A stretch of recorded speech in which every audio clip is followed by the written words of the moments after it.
Hello, hello. How are we doing? Are we hyped? Are we hyped? So, we've got an awesome thing happening today. I'm just going to remove my microphone. We got an awesome thing happening today. I am so hyped as well. So, in case you didn't know, we have the reveal. Thanks so much for the gift subs and the resubs, guys. I see them all and I appreciate you all. But we have some awesome stuff that we're going to talk about. So, yeah. What? Do you want to introduce yourself, my friend? What are we doing? Hello, I am here. I am Hawke Wing. Hello, Zimmer. I am here. They're looking for you. So today we are talking about my book, which has been officially published on Amazon and Barnes & Noble. I don't have the link for Barnes & Noble set up, but you can find it. So Katie and I are going to be talking about it today, and I'm very excited. Hello, everybody. Yeah, hi all those peeps that are coming in from Hawke's side. Welcome. And just awesome to see everyone here, hyped in chat as we are. Oh, this is going to be good. This is going to be good. Make sure you guys, if you get gifted subs, I will say that today. You woke up at 7. I woke up at 7 because I couldn't sleep. Oh, bless. Yes, this has been a long time coming. We've been... Yes. Especially you, my dude. You've been at this for so long. Yeah, we've been working together for a long time too. Yeah. So, what are we doing today? So, as some of you might have already noticed, I saw Fernandos redeeming a little something earlier. Yes, I saw that. So we will definitely get to that, I promise. Yes. But I'm gonna let you talk a little bit because I've got to rejig some things. Okay. So I want to talk about the channel points really quick. So for the people who don't use Twitch as often as the rest of us do, underneath the chat button, you will see some channel points. And if you click on that, then you can redeem the points. And we have some special redemptions set up. We have read the first line of a page, which is 200. We have random fact about a character, which is 500. We have read a passage, which is 1,000, and read the first chapter, which is 10,000. And if somebody redeems that, then we will do that at the end of the stream. Yeah, so if you click at the different, you see how many channel points you have next to the heart? But if you click on the different things, they'll have a more detailed description as what each channel point redemption does. So, yeah. Yes. We are very excited. We are very excited. We've been sat in a... So we've got two channel point redemptions already. Fact. Yeah. We've got 2 already. Should we knock those out so that we don't get behind, actually? What if it's redeemed 50 times? I doubt you have 50,000 points. Or no, it would be 500,000 points. Yeah, so we can get it. We can go ahead and do that if we want. Or we can read the description first. Yeah, sure. Actually, yeah, let's read the description. Do you want to first, before you read the description, give a just general, for people who don't know what this book's about, redeeming points for spoilers, yes, Glider. So just kind of give a quick rundown on what it's about, just sell the book to us before, and then you can read the description. Elevator pitch, yes. So this book is a fantasy adventure book about the crown prince of a kingdom called Ixlanda named Ekwar. He goes on a journey, an adventure, with his partners, Lipta and John, to save his twin brother Ure from an evil that threatens to consume the world. So that's basically it. I like it, I did write it. I love it so much. I spent 10 months working on this. It is my baby. Oh, Katie, you have unlimited points, but you redeem it. Yeah. No, she will not redeem it for you, unfortunately. I'm sorry, guys. But yeah, that is my elevator pitch. Your elevator pitch? Awesome. Well, do you want to... Or before you tell you what, so that we have it on screen so that people can actually see the full cover, shall we reveal my part in this? My tiny little part in this? Yes, your tiny part? Oh, okay. Yes, It was very small. Let's reveal the cover. Are you guys ready? You ordered your copy last night? Thank you so much, Dirt Fairy. So cool. Thank you to everyone who's already ordered a copy. You're doing amazing things. Yeah. I appreciate it more than you guys can believe. It makes me so happy. Your copy should have arrived today. Wow. So. Yeah, he got it like the day that I published it. Love it. Love it. Should we reveal the new not the new, well, the cover art? The cover art, let's do it. Ba-da-da-da-da. There she be. This is my part in this. So, yeah. There we have it. It's so good. It's gorgeous. This took very, very long. It took a long time. I feel very guilty that it took so long. But no, you had a lot going on. Yeah, uni's kicking my backside. Yeah. But there it is in its entirety. So, as we can already see it on stream, do you want to read the back? Yes. I will read the description. Ekor, what are you? John begins, taking a step toward Ekor. As soon as his foot connects with the blackened grass and leaves, the loudest crunch Ekor has ever heard sounds through the otherwise silent forest. Red eyes flash from above, coating the dark trees with frightening color. Giggles and buzzing become the only thing Ekor can hear until he is sure it will be the only thing he will ever hear again. A loud shout somehow makes it to his ears through the cacophony of terrifying sounds. Run! There we go. Yes, let's go. Vern's one of my uni friends, for those of you who don't know, and Vern has been very much a part of the process of the drawing of this cover. I've shown Vern quite a lot. So yeah, and my Oma saw all of everything as it was happening. So we've got quite a few people in here that could hold a couple of spoilers. Let's hope they don't spoil anything. Yes, please, if you know things, do not say anything. Exactly. We want readers... Cancel Katie, what did I spoil? To you. Oh, wow. I was just like, that. My brain went blank. Yeah. Cover. Do you want compensation? You're not getting it. Anyway. Moving on. Moving on. We had 2 redemptions already. One was for a passage, and one was for a character. Fact. Random fact, I believe. Do we want to do the excerpt first? Let's do the excerpt first. Okay. Who redeemed it? Was it Sam? Fernandos redeemed it. Fernandos. So okay. We have 12 passages, and Hawke's just going to choose random. Oh, or pick a number. Sure. Yes, pick a number 1 through 12. Let the fates decide. In the book, one of them actually does something. Spoilers. 5. Okay. 5. Oh, this is perfect. I've been waiting for a reason to do this all day. Before Ekor had a chance to ask what he meant, he began speaking a strange language. His eyes glowed brightly, and suddenly the guards began to panic. That's all you get. I love it. Little bit of magic. Yes. Love it. I always love, because I don't know a lot about D&D, but what I do know, I see the references in it. Mm-hmm. Oh, we've got a first line of a page as well. So we'll go through the fact about a character redeemed by Zimmerzizzle. If we do a hydrate chug, will Hawke participate? No, they will not participate because they have a large carbonated beverage. You can still hydrate. I will chug. Because Yeah, I don't have a lab. I will hydrate, but I will not chug. Yes, we will not. We do not condone carbonated. Oh, we've got to hydrate. We do not condone carbonated drinks. 2 hydrates. Well, I'll drink those 2 hydrates. Yeah, I will as well. So those of you who don't know what a hydrate train is, if we get 10 hydrates in a row, then I have to chug my bottle. But there can't be any chat messages in between. Oh, you guys are ruining it.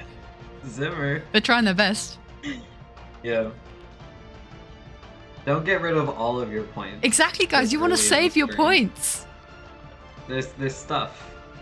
They're trying to drown you. This is amazing with all the new people in here. If we have an Just interruption, having no idea what's going on. we have to start again. 1, 2, 3, Yeah. 4, 5, 6, 7, 8. Oh, we only got 9. Oh. You did it? Wait, you did it? Did I miscount? 1, 2, 3, 4, 5, 6, 7, 8, 9. No, there's 9. You got only 9, guys. No, you didn't. It is not 12 in a row. Not for me. There were chat messages in between. 2, 3, 4, 5, 6, 7, 8, 9. Yeah, because there was a No, there's on our screen. There's definitely not 10 in a row. Vernalopia's just sent me a screenshot of there being 10 in a row.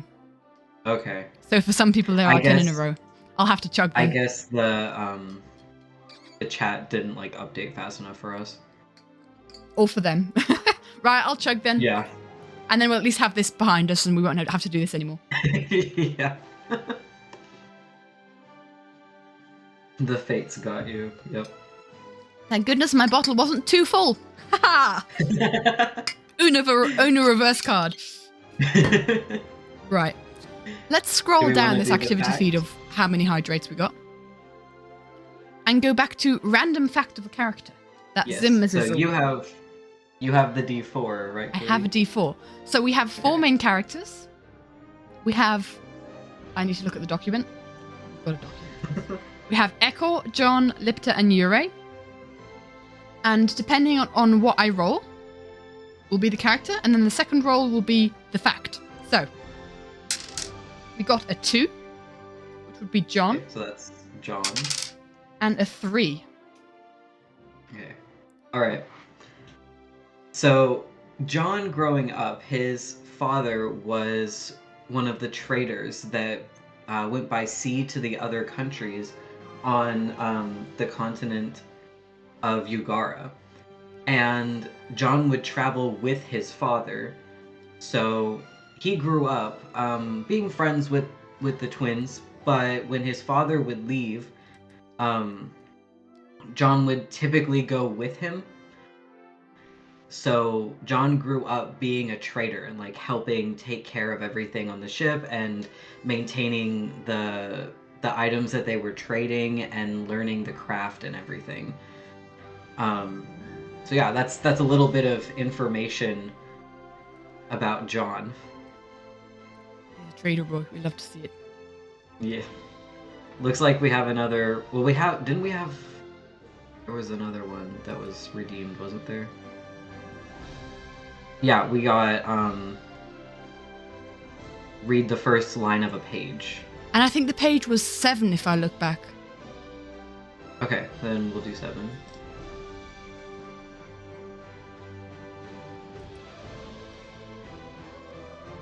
Okay, I can do that. Darling, I promise it is nothing bad. Ko pulls Ekor into a hug, knowing physical affection has a calming effect on her son. I love Ko.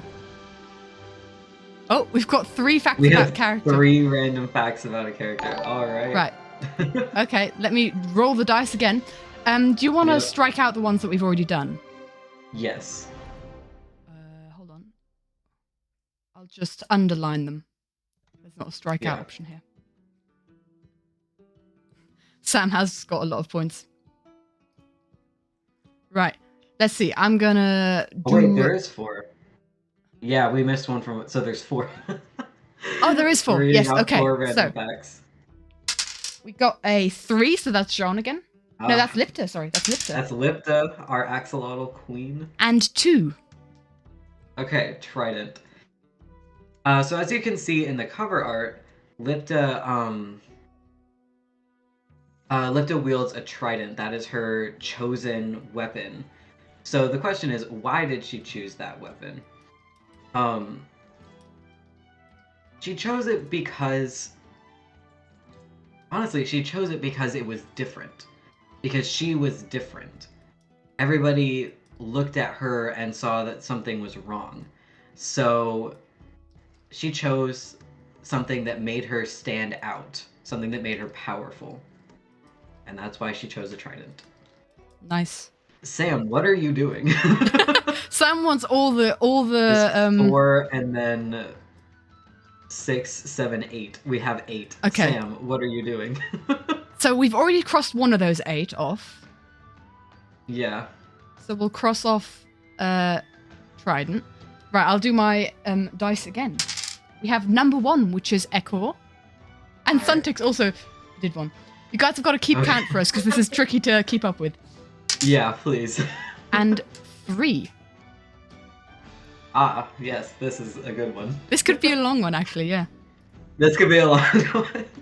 So, about a year and a half ago, I got back into writing.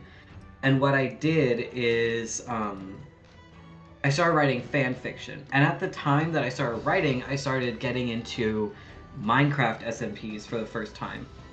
And the first Minecraft SMP that I got really into was Empires Season 1. And I had started watching Scott because I'd been watching his videos for years before this. And so I was watching Scott's perspective where he was an elf in the mountains of Rivendell.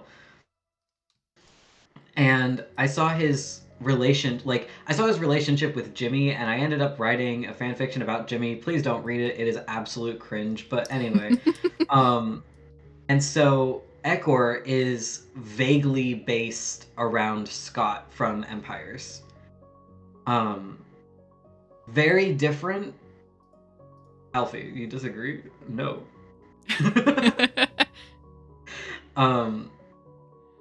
So Scott, Ekor is loosely based around Scott. It ended up being very different because everything mutated as I continued writing it. But yeah, so Scott influenced Ekor's character creation. Where could we find this fic? You can find it on my AO3 Hawke Wing 03, as is most of my social media accounts. I have a bunch on there. I started writing Ranchers fanfiction too. I like those a lot better. We love Ranchers fanfiction. I honestly think I did a good job with the Ranchers fanfiction. I need to get back into writing that one. But I do want to add something. Here. As someone who knows Scott and has read the fanfiction and has started reading the book, Ekor is not Scott. So no. They are completely separate. Yeah. I love having been here before the idea was ever created. It was wonderful to watch all this develop. Oh, thank you, Elfie. Right, how many have we got left? You guys have got to help me with this. I think we've got 6 left. I think we've got 7. Do we have 7 or 6? Did Suntix... Somebody redeemed another one. Oh, okay. I've just realized my chat is completely a mess. Oh yeah, there's a lot going on. I'm trying to organize all tabs. But Watch us go through all of the random facts that we chose, before the stream ever really starts. 6 left? Does 6 include Suntix's? Hold on, right, so Yeah. We've done 2 from Sam. Okay, so we have 6 left. Okay. Sam said that they redeemed 7, Suntix redeemed 1, we have done 2, so we have 6 left. Cool, right, I'll do the thing again. Okay, we've got a 4, which is Ure. Okay, that's right. And we have Which 2. picture on the cover is Ekor? He is the one in the front with the red shirt. Yeah, actually, we have not mentioned this yet. Yeah, we have not yet. Oh, aren't we good? So the one in the middle, the stag hybrid, is Ekor. The one being consumed by shadows, Ekor is holding his hand, is his twin brother Ure. The character reaching out toward Ekor is John, and the woman axolotl with the trident is Lipta. So we got that. we got there in the end. I feel very silly that we did not mention that. Yeah. Okay, so we're Right. back up to 7 because Sam redeemed another one. Okay, and Zarya redeemed posture check. Posture check, So- all right. Let's sit up straight. Yep, no gremlining. No gremlining. Whoopsie. Okay, so we got Ure. So which one are we doing for Ure? Number 2. Number 2. Okay, protector. Okay, so growing up, Ure always took care of Ekor. He always put Ekor above himself. He took care of Ekor. He did everything he could to protect Ekor from, any strife that he could experience in his life. That was his goal. His main goal was to keep Ekor from harm. That's such a sweet. He's so Hawke's sweet. got super fans. There are 25 people watching. That's insane. Thank you guys. It's so cool that so many people are here just to support a lovely thing. Yeah. And I'd also like to I say can't from stop, my side, thank you so much for people who are actually pressing that follow button. That's so sweet of you everyone guys. should follow Katie. If you like the art you see on your screen right now, you should follow Katie because she does amazing things. And if you know me in person, you've probably watched the animatics because I talk about them all the time. And if you do not know, who Hawke is, they also stream on Twitch. So do make sure Yes. with the same. Oh, we haven't typed anything in chat yet. If you do type something in chat with the same username you see in chat, they also stream. So if you're from my side, go and check them out. Right.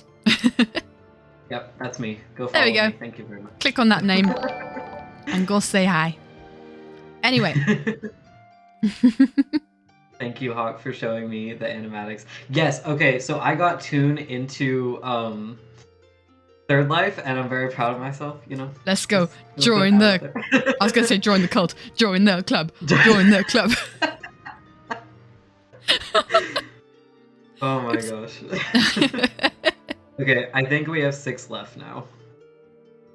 Yeah, Zim, on I forgot the following notifications. I'm so sorry, guys. I'm just gonna because this is a very Avoid temporary screen.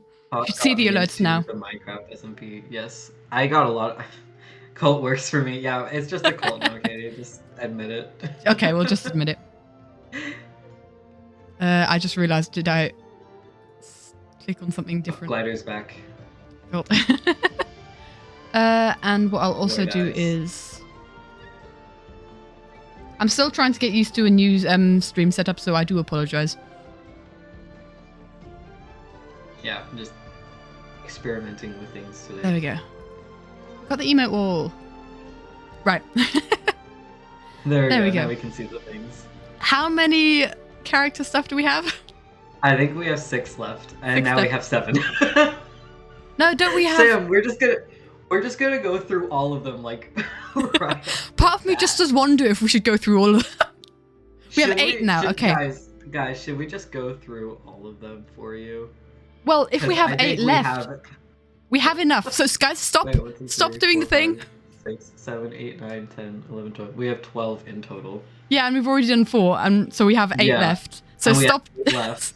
stop doing the redemption. We'll just go So- through them. Yeah, we'll just go through all of them. Okay, redeemed. Read the line. Hi there, I'm an old person. Yeah. Sam, Thanks, stop it! Dad. Sam. Sam, you're just wasting your points now. We've got them all. Oh my goodness. Yeah, we're just gonna do all of them, Sam. We'll just do all of them. I thought I'd done a limit of Okay. 12, but apparently I didn't. Oh, I did a limit of 12 on your 12 excerpts. Okay. Maybe I should change that. Yeah, we need to save so we can get to that 10,000. Yep, you guys. Actually, I'm just going to deactivate the thing now. I'm going to deactivate it. Oh, I'll stretch. I'll stretch, Ellie. Stretch.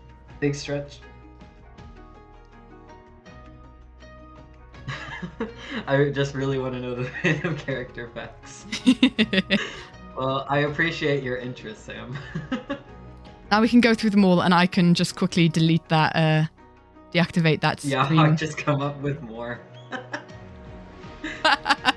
Oh, if you want to do that, I mean... If enough of us get 10,000, then we can read several chapters. I guess that's true. I've got the limit you to... have 54 points? Sam, oh my goodness. Oh, Sam. Oh my gosh. You guys are insane. Do we wanna... So we don't... I don't want to do them in order, you know? Can we just continue rolling now? Okay. Sure. Or should we do them in order? We can do either one. No, let's go random. Let's go random. Okay. So, number 1, which is Echo. Echo, yep. And 2. Alright. So Echo is the guy in the center, as a reminder. Yes. Okay. Number 2.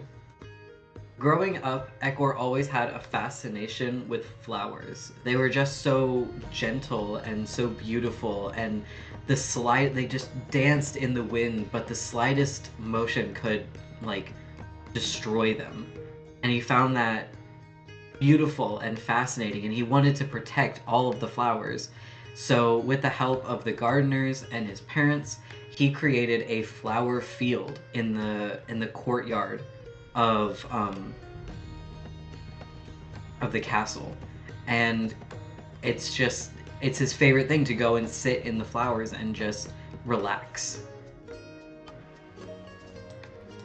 I like flowers. Shall I roll for the next? Yes. We have number 2, John, and 1.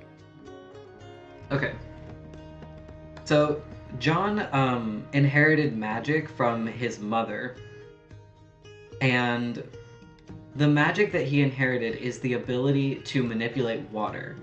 He is not as powerful as some other magic users, especially others like Lipta and Yurei, but he still enjoys it, and he loves learning more. And so whenever Lipta would come to visit, he would try to learn from her, and she was always so supportive of his urge to learn. And as time went on, he did become more powerful, to the point where he was able to walk on water and expel water from clothing and stuff like that. And so that's his magic. The waterbender? Yes, he is a waterbender. May I request a points redemption to be able to hear the last line of a chapter? I suppose if you redeem the one for the first line and tell us that you want the last line, then we can definitely do that. Could do. Guy in green shirt. Yes, guy in green shirt is John. Yes. Right, next one. Hey, you guys have any idea who the eyes are? No, you don't. No, you don't. And you won't. Not in this stream. Nope, not in this stream. Not in this stream. Number 1, which is Echo again. Do we have any left for Echo? Oh, yeah. We have 2. We have 2, which doesn't work. 2, which doesn't work. 1. 1. All right. It's Zornoth. I will neither confirm nor deny that, actually, Zimmer and Storm. Okay. Number 1. Ekor struggles with anxiety, specifically generalized anxiety disorder, which basically means that he tends to have like this constant anxiety that is always kind of underlying, but he learns how to manage it. And you know, throughout the book he tends to he learns how to manage his anxiety to the point where he's able to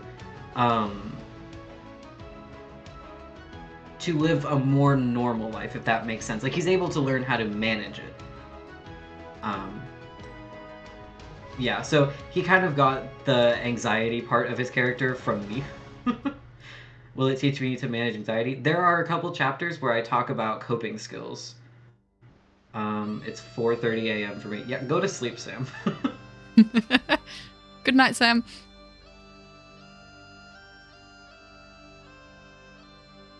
All right, it's like me. There's a lot of people that are just like, that's me, guys. I relate so hard. Before we continue, I'd just like to say we were hoping that this stream would be over an hour. We're already half an hour in. I know, it's like half an hour and we've barely talked about anything. And we're like at the top of our to-do list, which I love. I love. Right, shall I roll the dice again? Have you said all you wanted to say? Yeah. We have number 4. I don't want to spoil the things. Yes, That's that is. again. So 4 is Ure, yeah. Mm-hmm. And 4. Oh, I love this one. I love this point so much. Yeah, Katie and I were both immediately like, ah, yes. Okay, so growing up, Ure liked to cause trouble. If he could create mischief, it was the top of his to-do list. Like, he would blow things up. He would run away from the guards that were supposed to protect him. You know, he would splatter paint all over the walls. You know, like that kind of thing. You know, like the typical kid thing. You know, running away from guards. It's great. Blowing things up. Love that. And he would. Wait, do that is Ure green? Melody said the same thing. Oh my Yep, that's it. It's canon. Melody, 2 brains, 1 brain cell. Yeah. I didn't even think of that. That's amazing. I didn't either. It's only just when you were talking. Yeah, I know.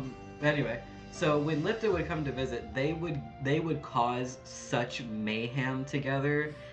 They had like the same brain. They could look at each other and know exactly what prank they were gonna do next. It was how they bonded together, and it was their favorite thing to do when Lipta would come to visit. I love the chaotic energy that those two have. Guards, noble, royal. Well, Ekor and Ure are both the princes, so yes. That's Ellie and Grid. Oh my god.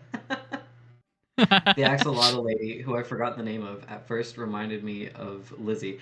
You know, you're not entirely wrong. That's a different point. We haven't gotten that far yet. Hold on. We haven't gotten there yet, but... Actually, hold on. Lipta, number 3. And 3. Ah, yeah. We got there! I did not make this up. We got there! I did not make this up. That's literally what the dice says. I love that. So, Lipta, axolotl queen. Would you like to know who she was very loosely based on? When I was writing the fan fiction, I originally had John and Lipta be sisters, and eventually decided that I didn't like that because Lipta, it makes more sense for her to come from a different family. But at the beginning, she was very loosely based on Lizzie, which is why she is a pink axolotl hybrid. Does she have a sibling by any chance? She did.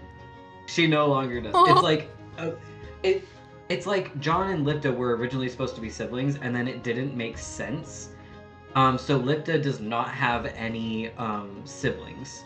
Aha! Oh, when you said she did, I thought that they died, and I was No. I didn't get to that point in the story yet. Don't you think that's a bit spoilery? She never had any siblings. She did have a family, and she has a found family siblings. Yeah, exactly. John and Ure are like her brothers. She considers them to be her brothers, and you know there's a little different thing with Ekor, but you know you'll read that in the book. So yeah, that's basically that for Lipta, our axolotl queen. And my D&D friends in the chat, you know who she is. We all know and love Lipta. Lipta is amazing. We love a strong queen. Yes, we do. I'm still trying to figure out different layers of stuff, so if I'm not talking for a while, that's literally what I'm doing in the background, and I apologize. That's okay. I've actually figured out where we can tick off channel point redemptions now, so at least that that exists. I think after this we have 2 readings for like chapters.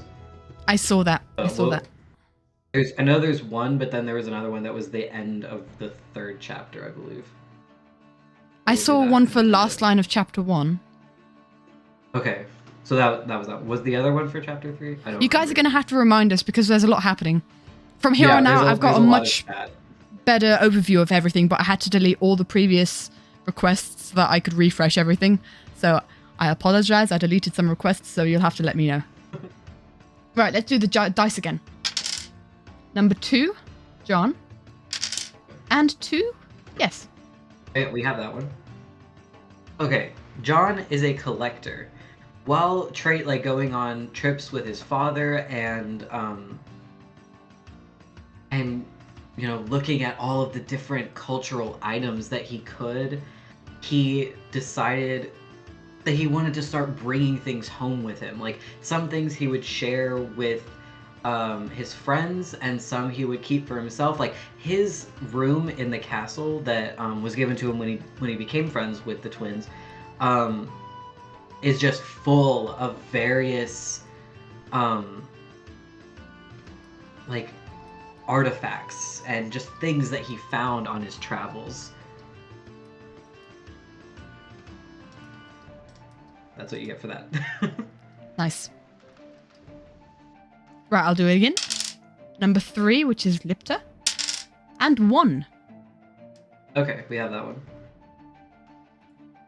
Lipta's magic is very similar to John's, because they're both John is a cod hybrid and Lipta's an axolotl hybrid. They both have similar magic in that they can manipulate water. However, when Lipta went to the school, the Wiselown Academy of Magic, she decided to go along the path of life and soul magic. So if you guys play D&D or know D&D at all, she's basically like a cleric and a druid. Glider is back in full donations. Yes, thank you, Glider. Thank you. So that's kind of what her magic is kind of like healing and nature and water. There's just like a big mishmash of that. And she does go to the main magic school in Ixlanda. John was originally based off Jimmy, to answer you, Melody. Yes, yeah, John was. We haven't necessarily gotten there yet, but yes. Oh yes. I'm so sorry. I just realized that was actually. Oops. It's okay. We'll talk about that. 3 again. So Lipta, and well, we've got 1 left for Lipta. So should we do the final one for Lipta? For that. Yeah. Okay. Sorry, Storm. So, I'm just gonna eat grapes here in peace. I'm sorry. Lipta's lineage, same with John's. They both come from an ocean ancestry. Their ancestors both came from the water. So before the gods left, all of the creatures under the sea were not humanoid hybrids.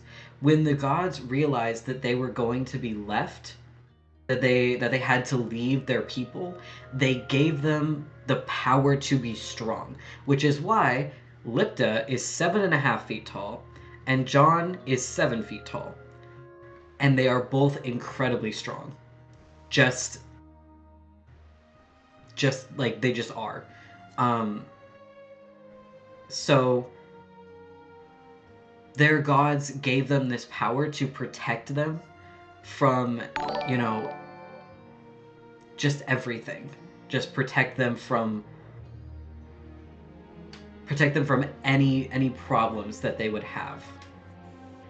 But yeah, for context, Ekor and Yurei are 6 feet tall, so they're both over a foot taller than the twins, which is why they're in the back. Yeah.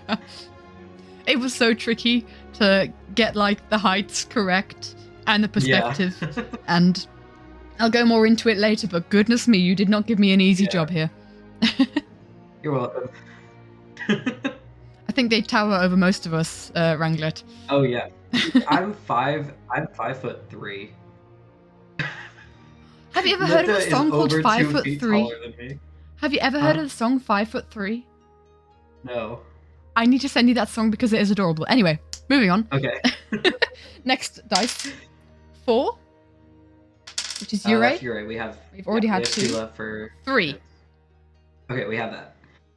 Okay, so what was Uray's plan for after Ekor became king? Because Uray is the younger twin, so obviously he wasn't going to become king, Ekor would. What was his plan? Well, his plan was to join the High Mages and protect the kingdom. He was going to Wyzon as well, and he was taking different classes, and I'll get to that based on like we're talking about his magic at some point. I'll talk about that then. But his plan was to go through all of these trainings and become one of the High Mages, so that he would be able to continue to protect Ekor. Basically, was his thought. Cool. I didn't know that, so that's really nice information for me to find out about. That's the cool thing about this stream as well. Obviously, I don't know everything, because if I did, then the book would have been spoiled for me. But because I have started reading the book, kind of just as little information. I've started reading the book, but I'm not finished, so yeah, I could also get spoiled here if Hawke goes haywire. Katie, we talked about this before. Katie was like, if you start spoiling something, I'm just gonna start shouting. I'm like, that's fine. Yeah. So I already apologize in advance to headphone users. Yes.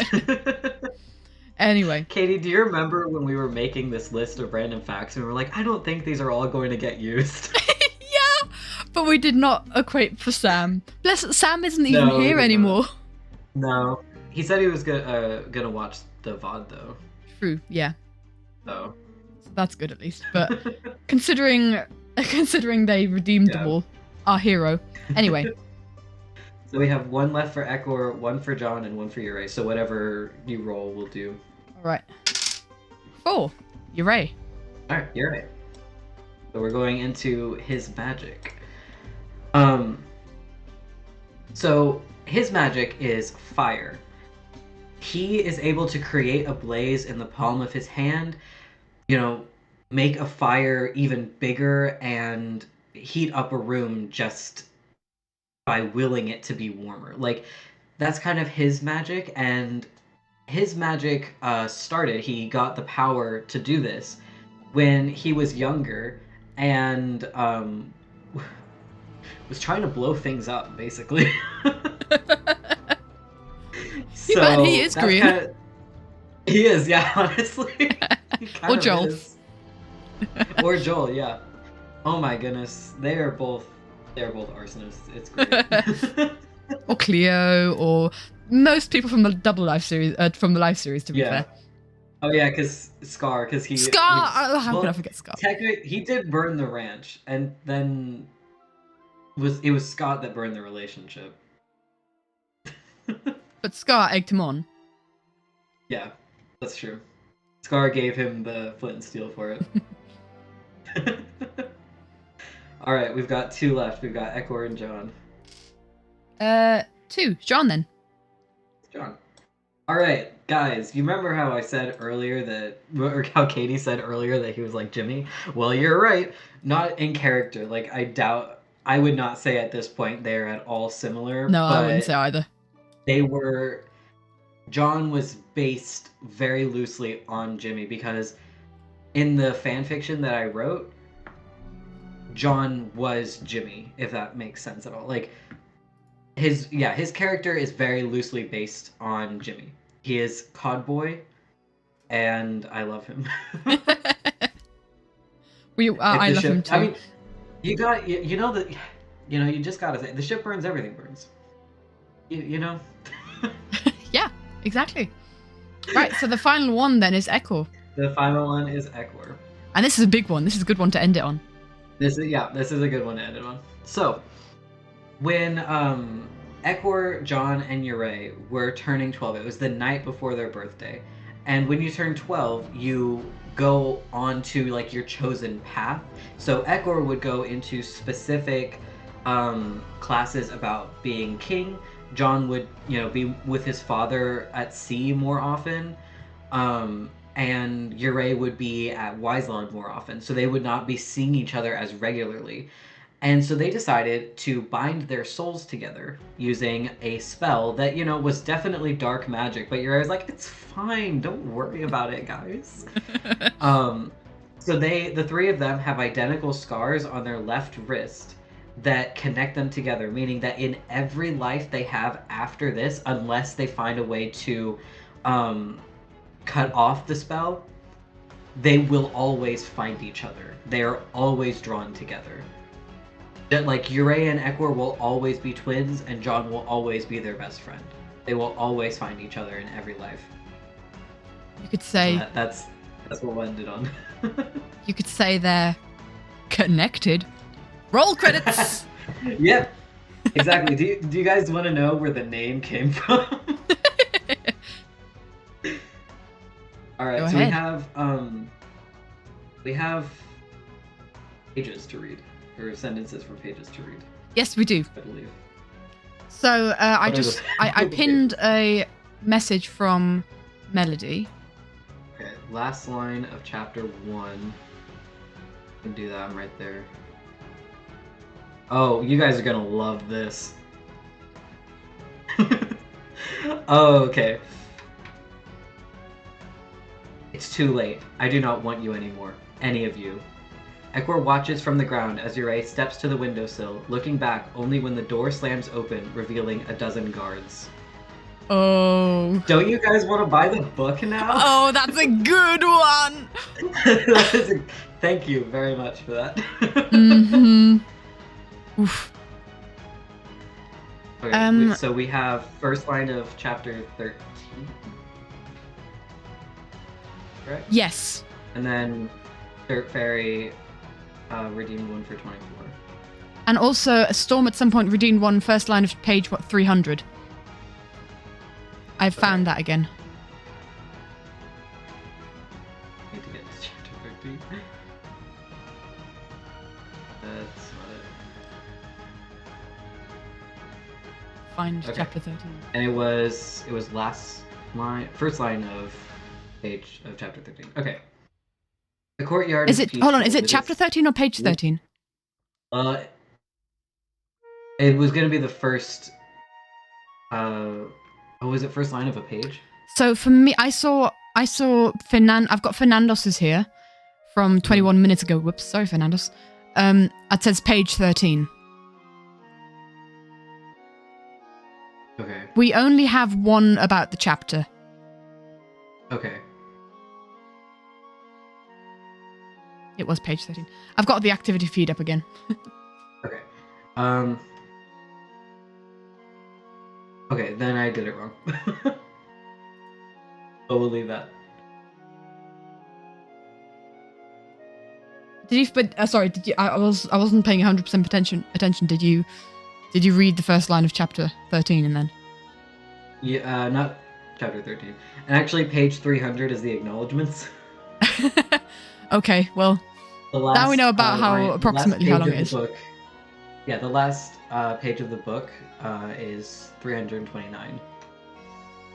Okay, so first lines of pages 13, 300, 24, and 68. So we'll go back and do 13. Was first, okay. Oh. I think I've been in love with you since we first met, if I'm honest with myself. Oh, that's a good There you one. go. That's a good one. Then So we that was had page 13, right? 24. Yeah. Yeah, and now we have 24, so let me find that one. I can read the first page of the acknowledgements if you like. Why not? I want to hear the... Okay, Alfie wants to hear the acknowledgements. We can do that. Okay, first line of page 24 is... Guards are rushing into the room for half a moment before Urey jumps out the window with the sparkling particles of magic following him, taking off into the night air. There you go. Table of contents. They don't have a table of contents. That's what I was thinking. Okay, sit... Page 300? 68. Let's do 68 because I'm closer to it. Okay, sure. And then we'll go to page 300. Okay.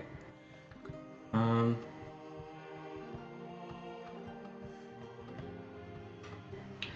Black charred skin that glows orange in small cracks along their form that reminds Ekor of cooled lava. You get no context for that. Ooh, I don't know that. I haven't. Ooh. Do I know that? Maybe I. I think you do. Actually, I do. Yeah. Now that I think. Ooh. Okay. So that Should was I just 68, read right? the acknowledgements? Because it's like 2.5 pages. I could just read the acknowledgements. I mean, I think leave that for people to find out. Okay. Well, oh wait, it was page 300? Yeah. Oh, I'm stupid. Don't mind me. Okay. Ekor blinked, and suddenly the arrow was in the dead center of the target's bullseye. Nice. Alright. So what we've also got is, if there's no table of contents, 150. Page 150. Oh, we've got 3, 150, and 300. Okay, we did 300, so we're going to 150 because it's closer. I've got the list up now, so every new request that comes out, I've got it in a list, so no need. Thanks for the help, guys. This is a letter, so I'm just gonna read the first line of the letter. Okay. Your presence is requested at the castle in 1 fortnight. Okay. Bye, Dirt Fairy. Thank you for coming. Bye. And hi, Shreya. And then we've got number 3 from Ellie. Got number 3. Alright. Bye, Dirt. The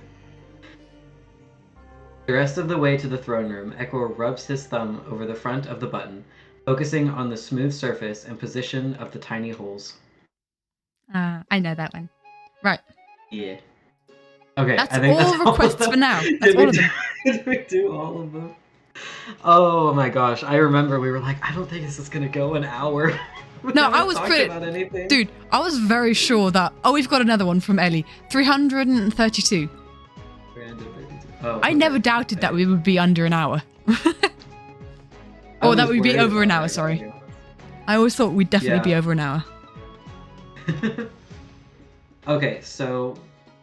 For context, this is about my own mom, because this is the acknowledgements, I'll give context for it. If I didn't have her voice telling me what I was making was good and exciting, I never would have continued. No. That's so sweet. Right, I've checked that off. Are we ever gonna switch to the other screen? Well, that's the thing. Oh, we've got another. I don't know if we need to. Well, the other screen is like if we're doing video stuff.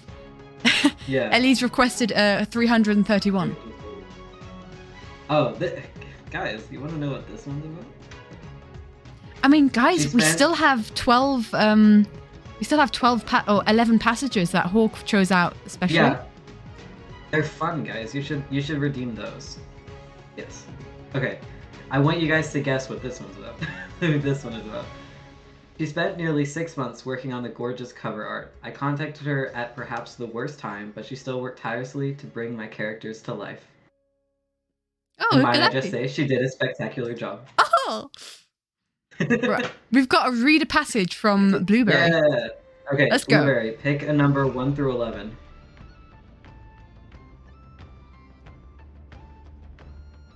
That's me.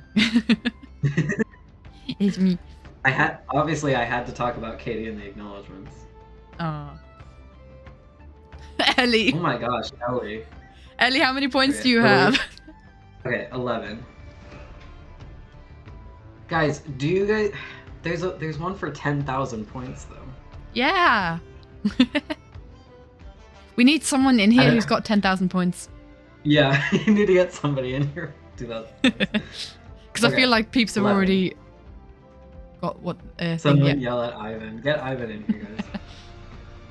Alright, so we're gonna do 11 and then we'll go back to the pages. A shining light began to emanate from the small puddle, and the walls around them began to shake. On instinct, Ekor attempted to stand up and run, but he found himself trapped in place by some immovable force. Yuray's eyes were glowing white. I know that. I know that passage. I feel so evil All right. knowing this stuff. Well, not evil, Yeah. but... All right. And we've got page 330 and then 2. Yep. Okay, 330 is the first one for the acknowledgements. So many wonderful people contributed to the creation of this book in so many ways. Now you can't wait to buy the book. So cool. Good, you should buy it. You should buy it. So the page number 1 is technically the dedication page. So page 2 is the first page of the book. I must go, Ekor sighs, pushing himself into a standing position. That's the first line of the book.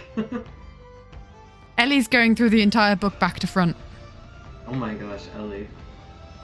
Okay, we're at 229. I feel bad you had to scroll right from the beginning, right from the end to the beginning to the end again. I know. Is your finger doing all right with all the scrolling? Yeah, I'm good. How much is the book? It's $15. Because I need to make money from this. Definitely get the physical book. Imagine having get the physical book, guys. Yeah. Imagine having a book that someone you know wrote. I need to know the end before the start. Okay, so the first sentence for page 329. Which is the last page, right? Yes. Ooh. Perhaps the baker will want some in exchange for their wonderful cakes. Ah. Love it. Okay.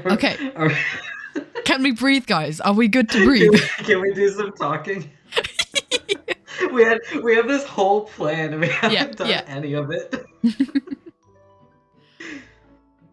Oh, my cheeks are like already hurting from everything. I know, I'm smiling so much. So I think it's like talking about the book. It's probably quite important to kind of go through your process of writing the book, because dude, you're self-published. You wrote like. Mm-hmm. I'm sure a lot of people are interested in how that works, because I'm pretty sure so many people are interested in knowing how to write a book, or just generally writing a book and then publishing and all that.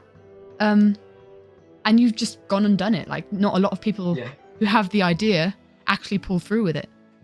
So what gave you the idea of writing the book?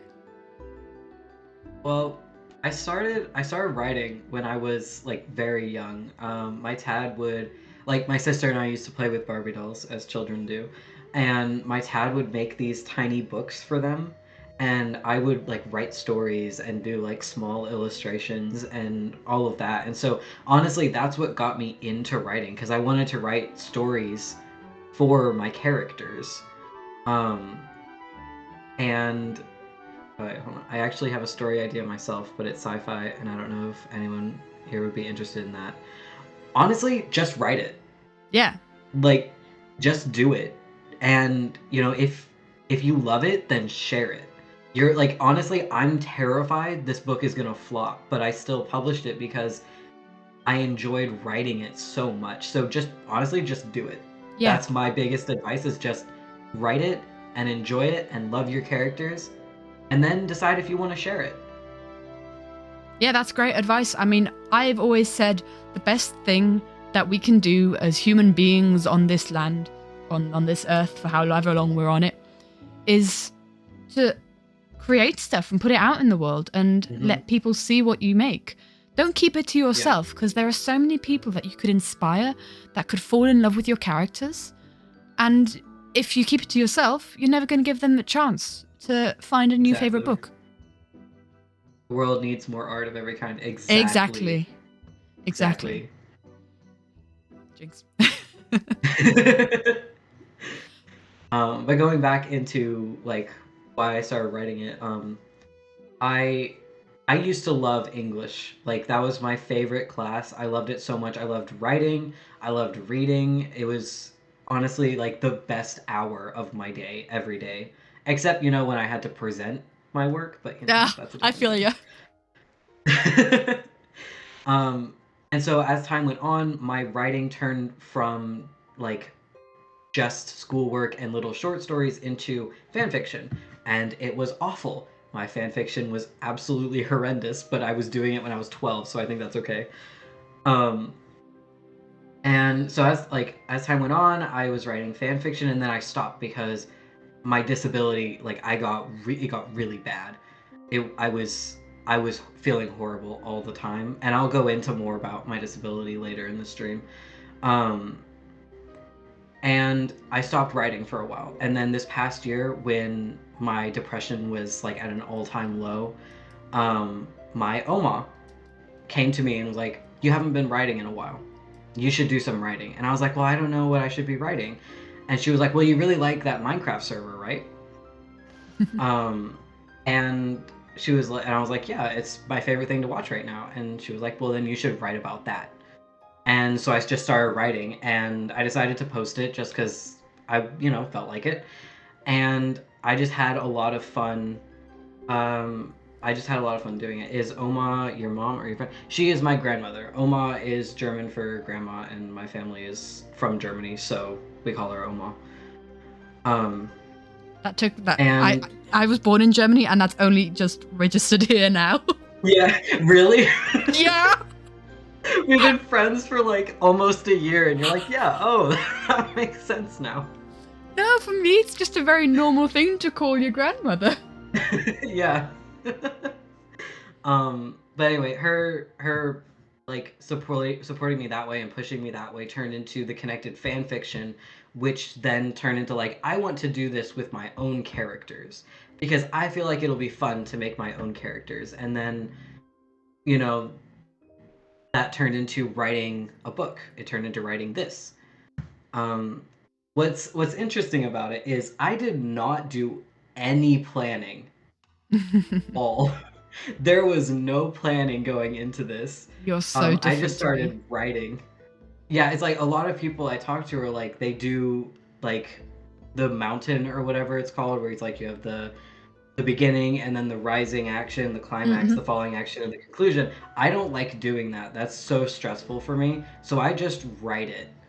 And if I enjoy it, then, great. And I'll, and then it turns into like, okay, I've started writing this. I don't like the characters this way, so I'm going to change them to be more like this, which is why these characters are nothing like what they were originally based on. And I just started going into that, and then I was like, oh, what is the world? What could the world be like? What is outside this little bubble that the characters are in? And you start building that. And then I started a D&D campaign with some of my friends, one of who I know is here, Alfie is here, and they helped create this world that I had put them in. Like, without them, this book would not be what it is. They created their characters. Their group is called Allegiant, and you will see them in the book. I got permission from them to let me use their characters. And their characters add so much to it. It would not be the same without their characters. They make it so much fun. And I just love getting their reactions to what's going on. And, then I am Vanya. Remember the name? Yeah, everybody remember the name. Vanya. Oh, hi, Vanya. I've seen that name. Yep, that's Elfie. And so, it just got built bigger and bigger and bigger, and then it was like, oh, this isn't just a personal project anymore. This is a thing that I want to share with the world. And so then you go into like, okay, it's been written. Now I have to edit. How do I edit? And it's so difficult. Let me tell you, editing is probably my least favorite part of this process. It was just such a big thing.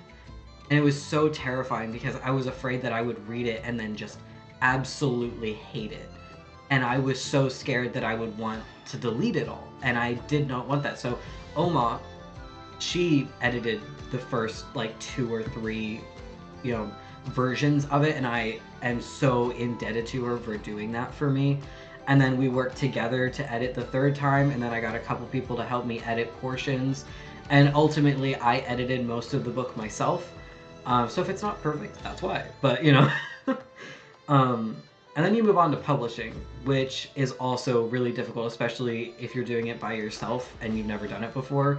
I decided to go with Amazon because I figured it would be the easiest thing to do. And honestly, it wasn't horrible until Katie, you know about this. Yeah, I do. Until we had to format the cover art. Because for some reason, Amazon and Barnes & Noble were like, we need this really obscure, random, specific measurement Yeah. for the cover. And so Katie and I worked for like 4 days. And remember, we're 7 hours apart. We worked for like 4 days trying to figure it out. And then my wonderful Tad, made it so easy that I'm so mad I didn't think about it. So for anybody who is thinking about publishing a book and needs like advice on how to format it, go into Google Slides. They have a custom measurement where you can customize the frame itself, and then you just like put the picture in it. And so like a little bit of it got cut off because it wasn't like exactly the right size, and that's okay because it didn't really cut off anything important. But if you need to know that, use Google Slides, and then you can download it as a PDF, and it'll let you upload, and it's great. So I was very thankful for him because I like 4 days. I'm not kidding. Yeah. 4 days we're spent figuring this out. I'd love to also like add my tea on the matter. This was while I was in the UK, so this was just last week, right? And when I went to the UK, I actually forgot my iPad charger. So a part of me was like, oh, well, I guess I won't be using my iPad for a week. And I quickly texted Hawke on Discord saying, I won't be available for a week. And then I told my nan who I was going to visit. And she said, no, we're going to go and get you a cable right now. You can't be having this. And in the end, Hawke actually needed me quite a bit to send the document again and again. So I was reformatting the cover art every morning and every evening. Yeah. For a couple days. So yeah. It was a nightmare. I want to go back to a bit ago. Melody asked a question. What is the origin of the characters' names, of the main characters' names? Oh, okay, yeah. Honestly, I don't really know where the names came from specifically. It was with John. It was like variation of Jimmy, like Jay, kind of like influenced that, and then it has a J. It has a J. It works. When and you have a very was kind of the same thing. It was like I needed to come up with different names for these characters that I had based on Minecraft characters, and these were kind of like what came to my head. So obviously they're not at all like the names that they came from. And then Ekor and Uray's names came from, I think it was Elvish for cold or like ice and fire or something like that. Uray's got changed so that it's Uray and not something I couldn't pronounce. But that's kind of like the two of them had like they had more of like pointed names, like this is what it was supposed to be. And then Lipta and John were more just like, these kind of work and I like the names. I say that I'm bad at naming things, and then before we got on stream, Katie was like, how do you just come up with names? Yeah, literally. I mean, that's one of, because we've got a couple of questions that we could be asking each other, and I guess I could bring this up now. Yeah. I am so bad at naming places and things, and with the story that we have, there's 3 of us, and we spend hours scrolling through Pinterest name boards and just trying to mash letters together or different names together. How? Teach me your ways. Because, oh my gosh, it's so hard. I don't know.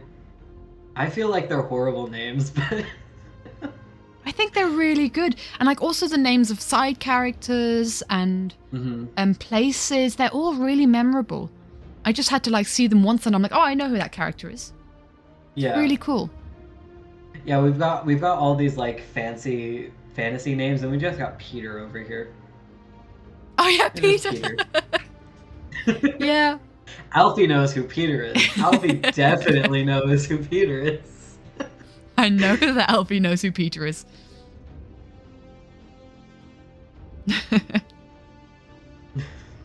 For some reason, the auto mod didn't like the word Peter. I know, I saw that. I was like, that's so weird. Alfie says they love Peter. Yes, they do love Peter. Have I told you about that situation? Me personally? Like with Peter and Vanya? No. Okay. I don't know if I should say it because it's slightly spoilery. Maybe. But it's also not. I don't know. Maybe I should just start. Maybe you can start talking and I'll just start shouting. Let me ask Alfie. Alfie, should I talk about Vanya and Peter like very just base level? Please do share. Yeah, Peter Peter and Vanya. Yeah. I want to see what they say. Yes. Okay. Vague. We love basically, Vanya. This sounds really bad. Vanya harassed Peter with a bat, and now they're married. That sounds so weird. Love at first sight.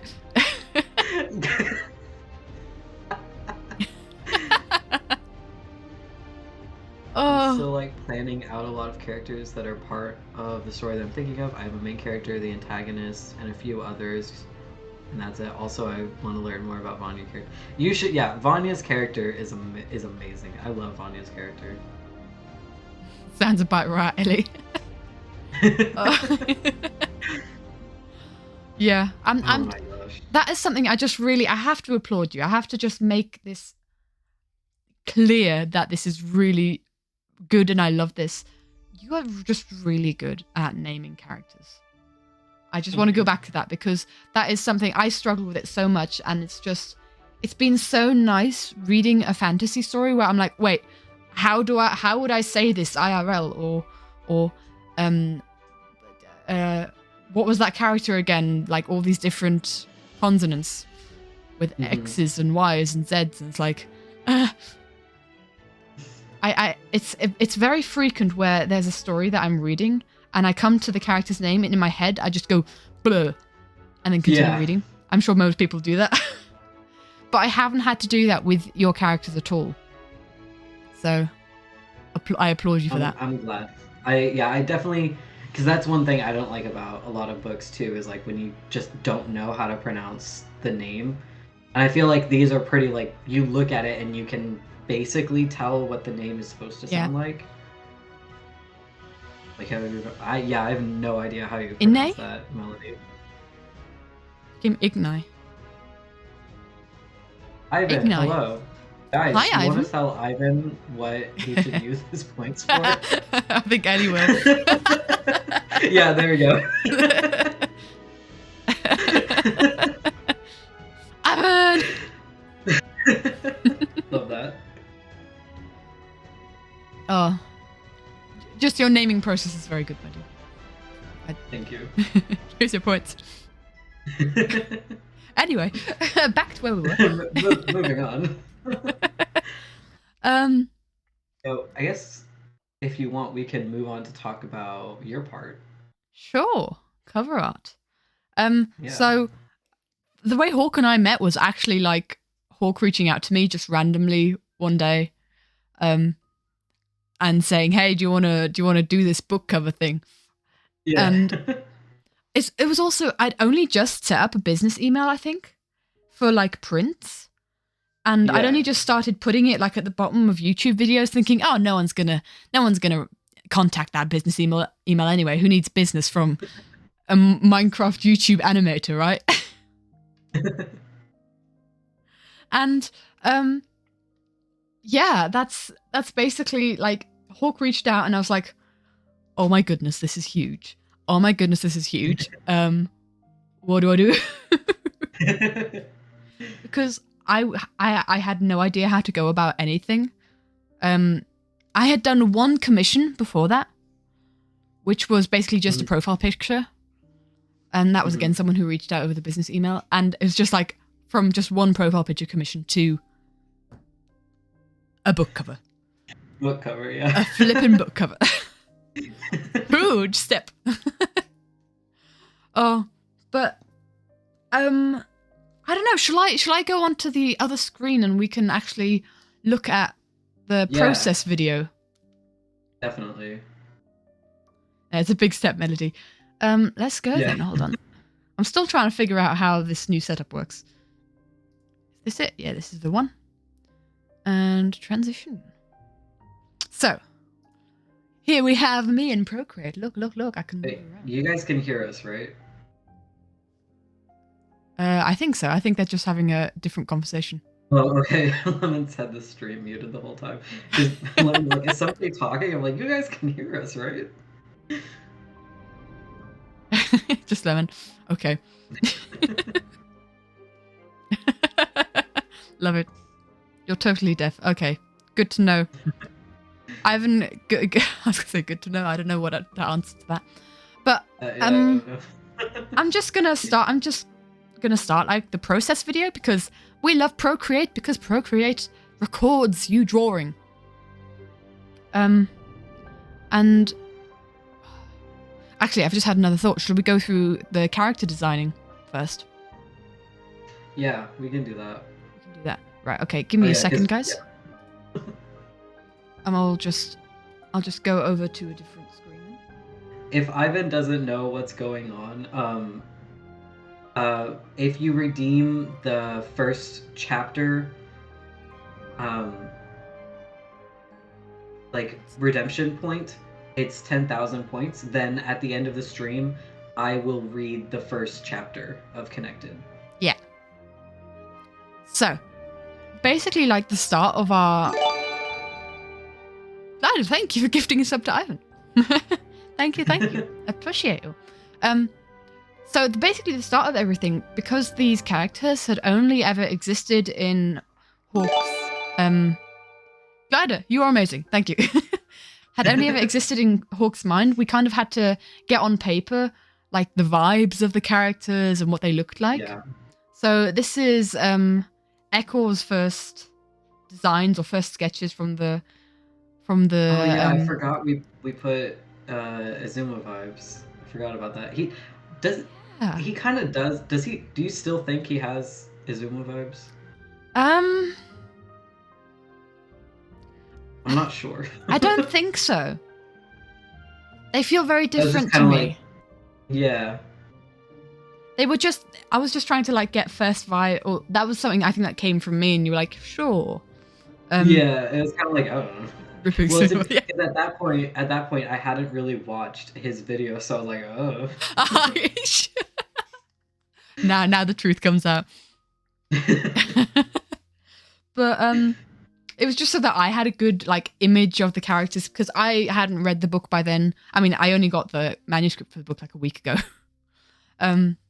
Yeah. And so yeah, it was just kind of to get an idea of what they looked like. Like a stat, like what the stag hybrid could look like, how much kind of their hybrid animal comes to play. So yeah, what is very important with these characters is their color. And you'll see that when reading the book is the color of everything. Just colors are very important. Yeah. So that's the first sketches for Ekor. Let's hop on over to the next one. Actually, I could do it like this because they're all next to each other. And then we have John. As also one. Is the Jimmy vibes in here somewhere? No, I don't see Jimmy vibes. Oh, that's weird. I remember you wrote it down. Maybe I got rid of some of the info. I don't know. I mean, there is a very scuffed. Hi, Lemon. There is a very scuffed sketch that we can get to at some point. Oh, poor Glider. Yeah. It's the general like you look down in the corner and see the finished cover art. It is like so different. Yeah. The general composition sketch. So yeah, that was the first ideas for John. Kind eyes. I think my idea of John hasn't really changed much, to be fair. Yeah. After doing some reading. The So very tall boy. very and tall. Then we have Yurei. He got shorter than than we wrote down there. Oh, hold on. Let me just see if there's any spoilers on Yurei's slide, actually, before I do that. Oh. Change it quickly. Oh, I have, don't worry. Give me a sec, guys.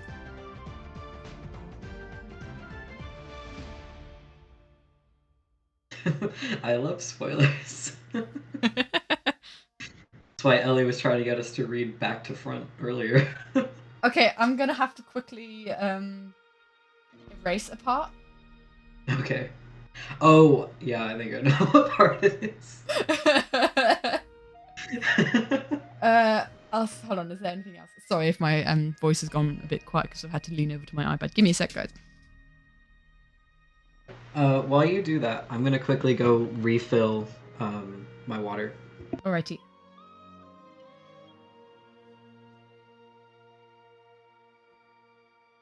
I can't read my own writing, guys. This is a bit embarrassing. The last line of a page. Ooh. Let's go, Ellie. We'll do that once we're back. Oh, okay. I know what that says. I know what that says.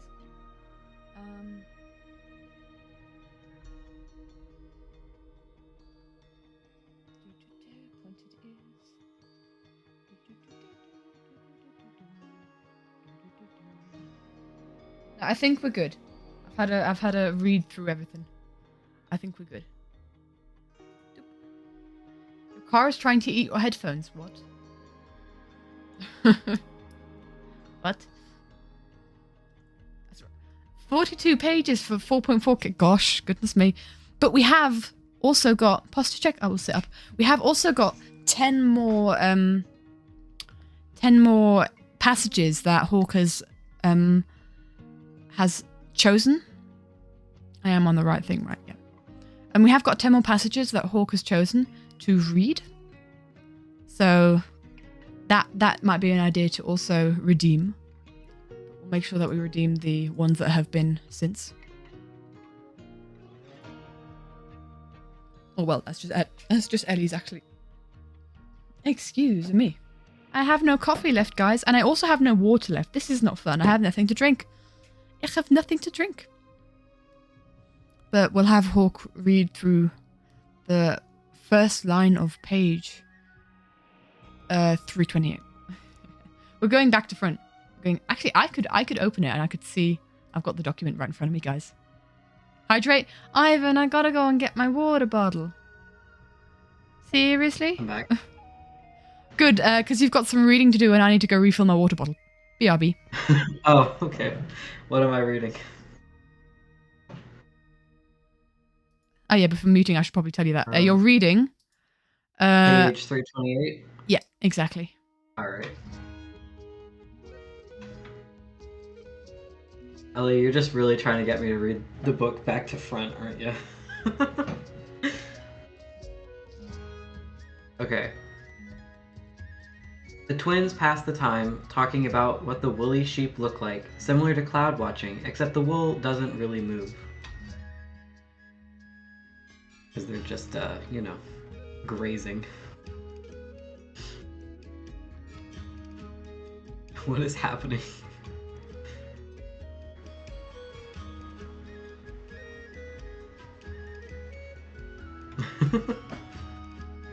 Domestic moment, yep. Brief moment away from the chaos. Read a passage from Storm. Alright, pick a number 1 through 10.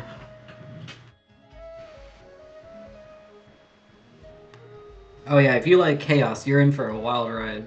Oh, I like this one. Okay. 4, 3, 2. Echo counted the time left before it exploded. I told you, he screamed. Boom.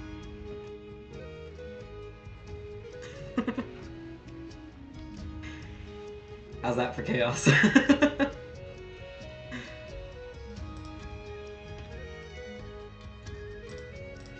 Yeah, Ellie, you would like that chapter. You would really like that chapter, Ellie. And the arsonist is back.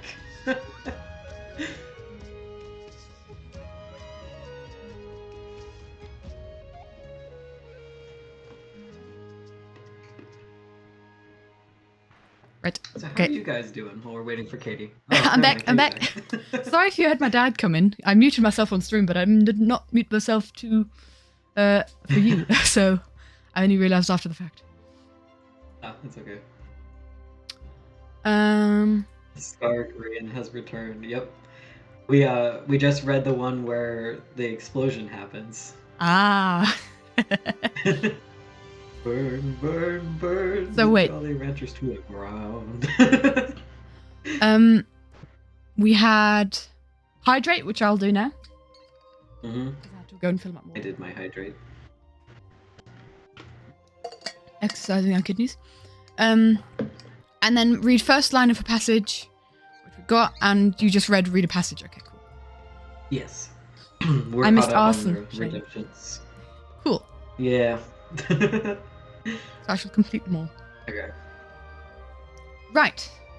So I had to delete some stuff off of Uray's page. Yeah. But there's some spoilers on that one. there's a lot of because Echo and Uray are twins, I literally just copy paste the face, changed the eye shape a little bit to show kind of personality, and also the hair. The hair's different. I have to say, my idea of Uray I think has changed the most from reading the book. Yeah. He's like a very different character than he's like very different from how I originally had him. Mm-hmm. So like when we were talking about him at the beginning, like figuring out everything, he has changed so much since then. His story is very different than what it originally was. As someone who's been along for the journey design-wise, I can definitely I see that. Yeah. I see that part of it. So yeah, my idea of Uray has it's been quite cool because I've thought I knew these characters and I'm like, oh. Yeah. So yeah, as reading the story. So I'm enjoying that part of it as well. And then we move on to oh no. I tried to do the thing. The thing didn't work. No. Why didn't it work? Well, okay, Stream Elements is being a little strange. It might take a little bit. Maybe. Why not working? That was supposed to give the link to Why not work? Amazon for the That book. was.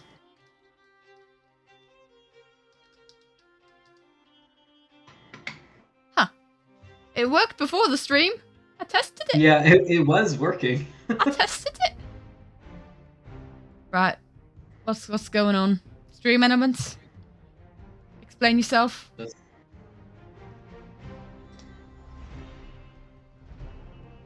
It should be on. Did I misspell connected? No, I didn't. Huh. Well, in which case, let's just do this. Yeah, we'll just post the link. It's a long link, to be fair. It is. I don't know why it's so long. I don't either. No explanation can be provided at this time. Don't we love to see it? Anyway. On to the final character kind of initial design phase. We have Lipta. And actually, your description of Lipta was very clear, so I didn't have to do a lot of... Yeah. Didn't have to do a lot of sketching. Resting bitch face. I've just seen that as well. Perfect. I think I just copied John's hand as well for the webtans part. Yeah, probably. Well, if the link doesn't work, shall I just get rid of the type ! connected? Yeah, I mean, if it's not gonna work, then... Oh, well. Ah, yes, family friendly. Sorry. Oops! Yeah. No explanation can be provided at this time. Let's take that excuse. But yeah, So should we hop on to seeing the actual? Oh no, let's hop on to seeing the scuffed sketch. Okay, hold on. Before I do so, let's just see if there's any. Oh gosh. Dark. Read hard. Ready to fight with warm. I love how John's expression is supposed to be ready to fight with warm smile. Yeah, I know. Is that just okay? Yeah. We went through a lot of phases with staging the characters. Also, okay. it looks like the stream elements like check out my socials is still going. So if you guys want the link, just go to my link tree and the link is there, and it'll take you to the book. I mean that'll hop on every now and again. Yeah. What went down?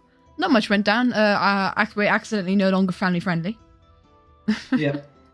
So this is the mess that is the sketch. Can we just appreciate the difference between this and the bottom corner? Yeah, can we just appreciate how much better it is now? Bye, Blueberry. Hope you have a wonderful rest of your day. Yeah. It's just so much chaos. I mean, I drew this.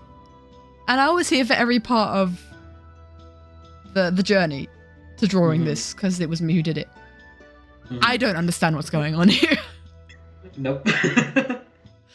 And I'd like to say, this isn't all the layers. Nope. There was a lot going on. There is a lot. I don't know if like showing some layers would do some bad stuff. Actually, I don't think it would. So we've got that, and then we've got that, and that's all the layers. So we've even got a highlighter pen. Oi, lads. Oi. So yes.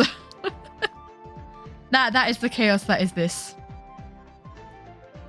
Ooh, if you can guess my food, I will grant your demands. Okay. Ooh. That's tempting. Ellie, you should be good at this. You know how everyone tastes. Anyway. Yeah. I'm gonna move on. No, okay, I love that like you said that, and no one that I brought to the stream is gonna have any idea what that Point taken. means. Sorry about the in-jokes, guys. Hey Ellie, you've been slacking. Why haven't you asked what everyone tastes like yet? True, Ellie. There's all these new people here. I'm disappointed. Disappointed in you, Ellie. I can't believe, yeah. I I'll just assumed that Ellie eats people. People. How do you taste people? I will taste it. Flesh. Oh my god. Ellie. Ellie. Okay. Ellie, what the heck? This conversation has been derailed. Yeah. We were supposed to guess what Ivan is eating, and now Ellie is asking what people taste like. Yeah, good point. I'll let chat try and guess what Ivan is eating, because we can't give them any hand. We can't help them at all. No. They need to get this. Yes, you have to earn it. Exactly, they have to get this on their own.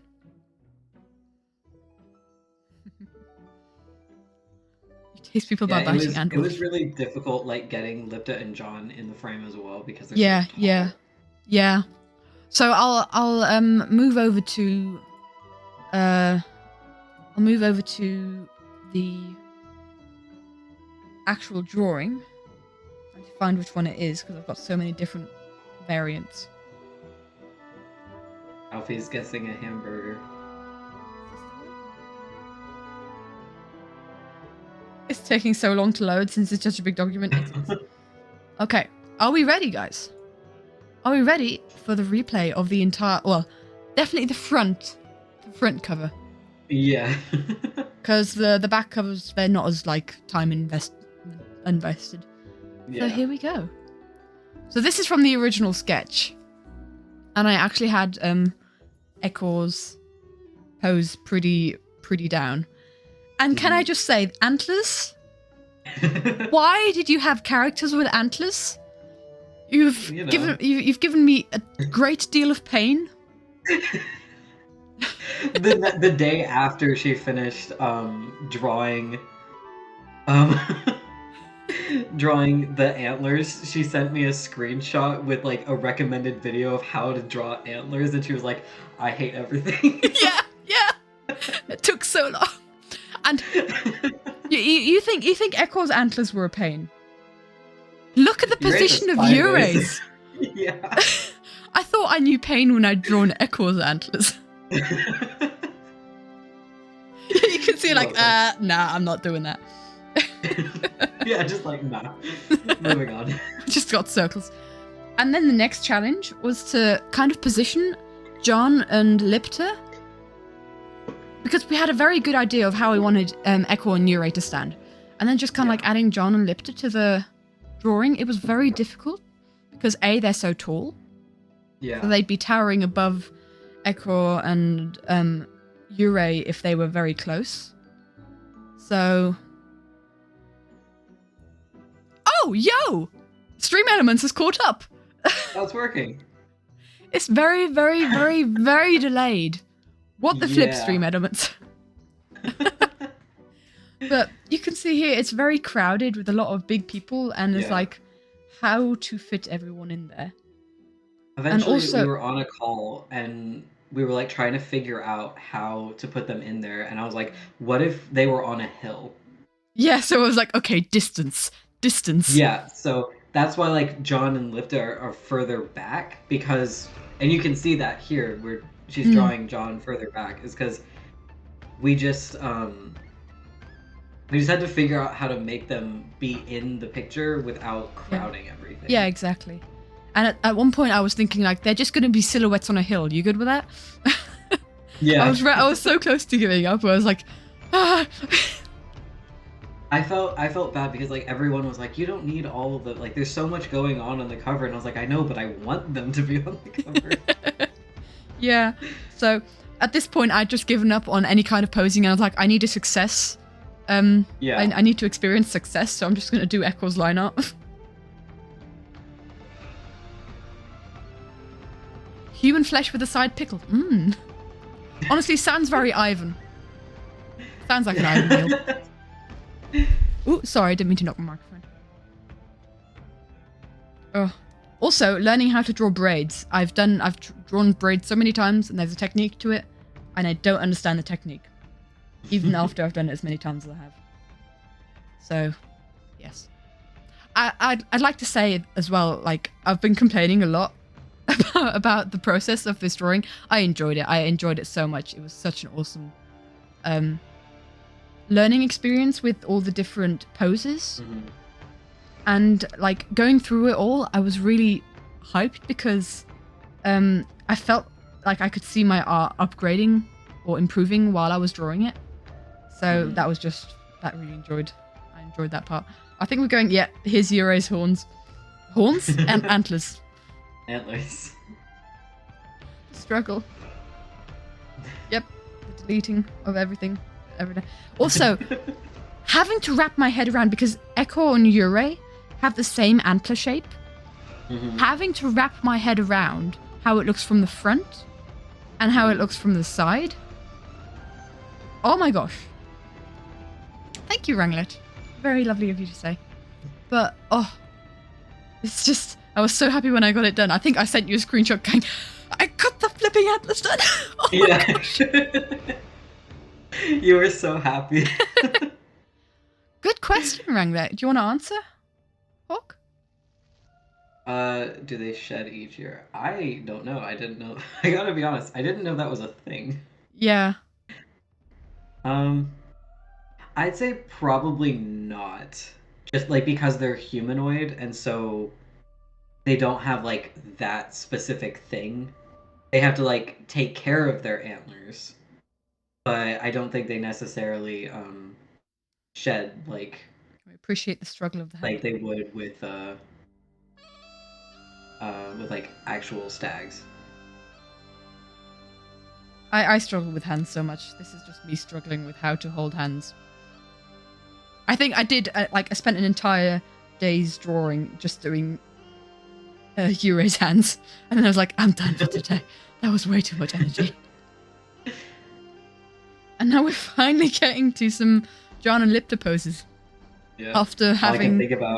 All I can think is how much their hair... okay. Okay, let's... Thanks. Deleted. Thank you. I'm so happy I have a mod. Yeah. That's why we modded me today. Yes, we love it. Explains great. Yeah, so both of them have had to learn like how to keep their hair from getting tangled in their antlers. Like Ekor has the braid, and Yurei tends to also put his hair in a braid when he's sleeping. And then like they have to, obviously fix it in the morning just in case. I was about to spoil something. Oh. I had to stop myself hard. The position of Lipta's trident was also like a big part of discussion. Yeah, because we weren't sure. Originally, I was like, I really wanted her trident to be in there. We were like, we have no idea how to do it. And then, without even like actually talking to me, Katie drew the trident like this and sent it to me and was like, "What do you think?" And I was like, "That's perfect." Well, at first we had, before we actually decided on a composition, we had the idea that she was kind of holding the trident on her shoulder, like it is in my Twitch banner, like my character in my Twitch banner, and then that the trident be more central, and have Lipta's magic emanating from her trident, so that can be like a central piece, but it just really got in the way of everything. Yeah, we ended up not like wanting it to be above Ekor in any way, because Ekor is the focal point. Yeah, exactly. So we had to be careful with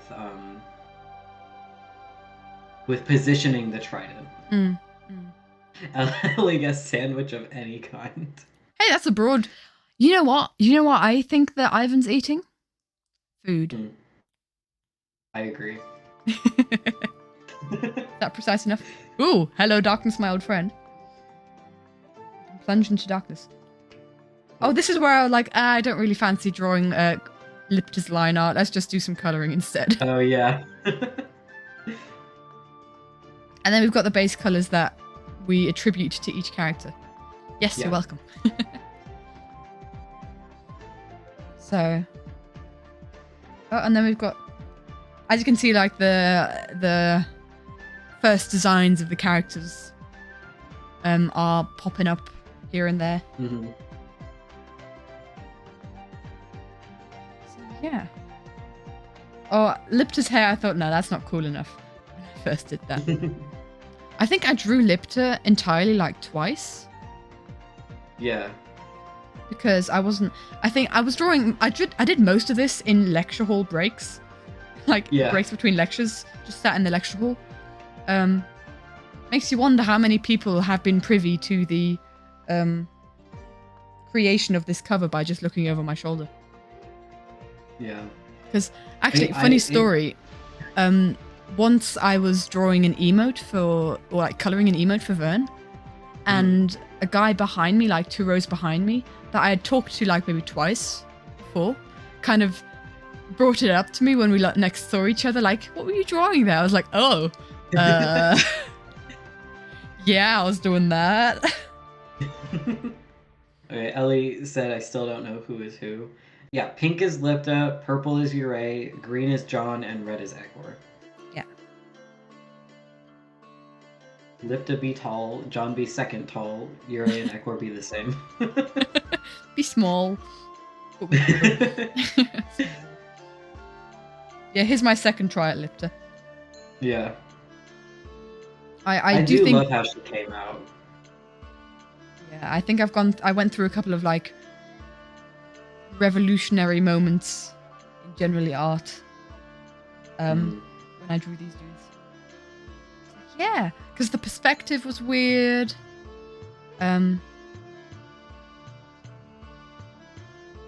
Uriel. Yeah. Uriel is someone different. Yeah, Uriel is someone different. And that's all I will say for now. You can. Uriel's a completely different person. Oh. Bing, bing, bing, bing, bing. And so soon we should be actually coming to the coloring. And we sat So we've got together. a first line of a page. Oh, first line of a page? We're about halfway through. 10 minutes, 10.5 minutes. Do you want to do the first line of a page? We can do that while it's playing, because... Or we could do that. Or... Yeah, we can do that. Okay, so first line of a page. We're just going backwards through 27.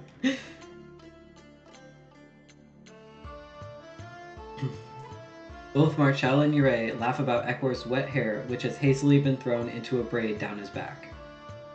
There you go. There we go. Oh, now we're in the coloring. We're in the coloring. And we actually sat in a call for this. Because they are a very colourful cast of characters. That is really satisfying to say. Colourful cast of characters. And it was just trying to find out like a way of balancing the different colours so that they all worked together in a way. And worked together for the piece.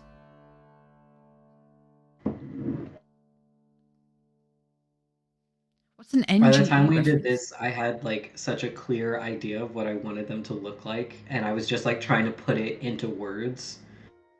Because I'd never done like a commission with somebody before, so I had no idea how to be like, this is what I want the characters to look like, and like trying to like let you see in my head. Yeah, and there was also a lot of back and forth with like the background, because we thought, well, we don't want it to be too dark, we don't want it to be too light. Yeah. And then I felt bad because she had done all like this shading, and then I was like, what if we did a sunrise in the back?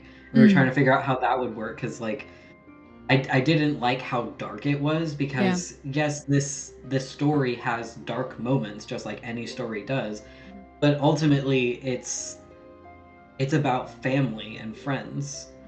And so I didn't want people to look at it and think that it was just dark.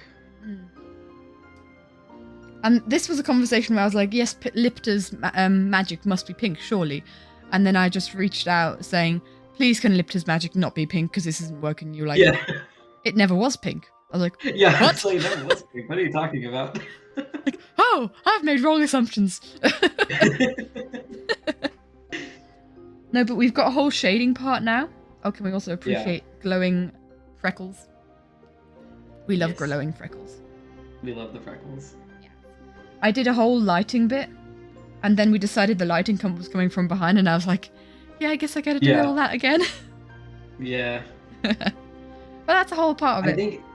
I think it looks a lot better now, though. Oh, we've got to read a passage. Oh. Passage read. Passage. That was the excerpt. Okay. Ellie, pick a number 1 through 9. The fates will decide. Fates will decide. You have to pick a number. 3. 3. Oh, okay, this one's good. No matter how far he moves, he is making no progress. The hall whirls around him, shifting from the wood of the cabin into black darkness, where eyes peer onto him, watching his every move as he frantically sprints towards the door to no avail. Laughter creeps into Ekor's ears. The eyes are laughing at his failure. Very suspenseful. Yes, let's go. So we've got a lot of... We're into hour 14. Into hour 14. Oh no, this isn't hour 14. It doesn't go like that. But we can check afterwards how long I actually did spend on this. That's it. I'm asking on book. Oh, please do. This point here that we had just now was in a call. This was definitely in a call, like positioning stuff and the shadow. Yes, and... yeah. This was all in like a few hours call. Yeah. And then the flowers and those flowers and yeah. Yeah. You've talked about the flowers, right? That represents each one? Oh, but we haven't talked about which one represents which character. We can have a look at that at the end because it's on the title, kind of. Yeah, we'll talk about that when the title comes up. I'd also like to add, like, at some point I had the mouth here of the shadow. And I was like, it's not going to work with a mouth as a shadow. And then you were like, I didn't want a mouth as a shadow. And I'm like, yeah, I'm really good at communication. You just got into the call and you're like, Hawk, I can't get the mouth to work. And I'm like, what are you talking about? Exactly. Oh, but it was really difficult to get like the sunrise, the light of the sunrise, but also the shadow. Yeah. Have both of that on there. But yeah, it's like I had just these fixed ideas and I just assumed you had these ideas too, which it just Yeah. it just shows really well how communication is key. And Yeah. I've learned so much through this, I mean, quote unquote commission Mhm. job, but also like building up a friendship and a business relationship. And Yeah, it's just it's a been lot of such things. it's a lot of things, and it's been such a good learning experience. And now Yeah, we've got the it has proper for me lighting. too. And I'm glad that, like, yeah, just, little not book spoiler for you guys. We're working on the next two books together as well. Yeah. Um, and I'm so glad that I was able to do it with somebody that is my friend, because we were able to communicate better than I would have if I didn't know the person. Yeah. I mean, originally, which is kind of funny because we originally didn't know each other. We only got to know each other because of this project. So yeah, we the first time that we spoke, we talked for like an hour and a half maybe about, or maybe like an hour and a half about the book cover, like just like kind of talking about the characters and whatnot. And then we spent like another 2 hours talking about Minecraft, and I was like, I want this person to be my friend. Yes. Is it a trilogy? Yes, it is a trilogy. There will be 3 books in this series. And then I have get a to bunch do of other cover books art for the other 2. Yes. Let's hope let's hope that it's not as long a process. Well, we're planning...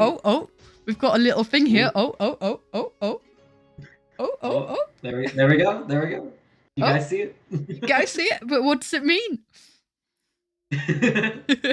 We can go into that once we've got the whole drawing. Yeah. There is a lot going on in the cover, but honestly, I love it so much. It's exactly what I wanted. I guess it gets you to stop and look at it because there's so much going on. Ellie, we got another one. Okay. There. All right, let's do it. Okay. Oh, this one's short. Wake up, Ekor, a voice calls from downstairs. Yeah. That's the beginning of a chapter. Rip your points. Oh, I'm not gonna say that. Okay. And this was also in a call, I think, where we were talking about the font and everything. Yeah. Yeah, it was. I had found a public use font, and we were just kind of like experimenting with it. Yeah, and I really liked the parchment kind of feel. And I know very, very vividly this was done during a maths lecture. So it was very interesting. You know those memes where you open a book to a random page and it's supposed to describe your love life, future, etc. That's what this feels like.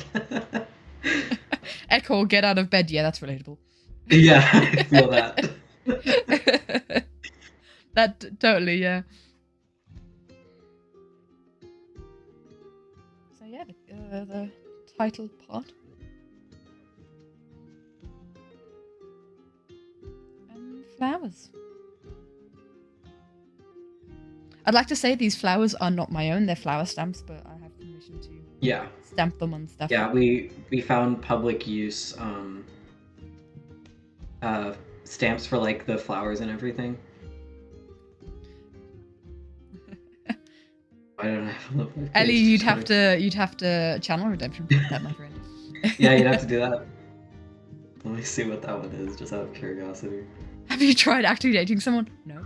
That's amazing. Oh no. I'm not okay. Oh no, this is great. I love this one. Okay. Oh dear.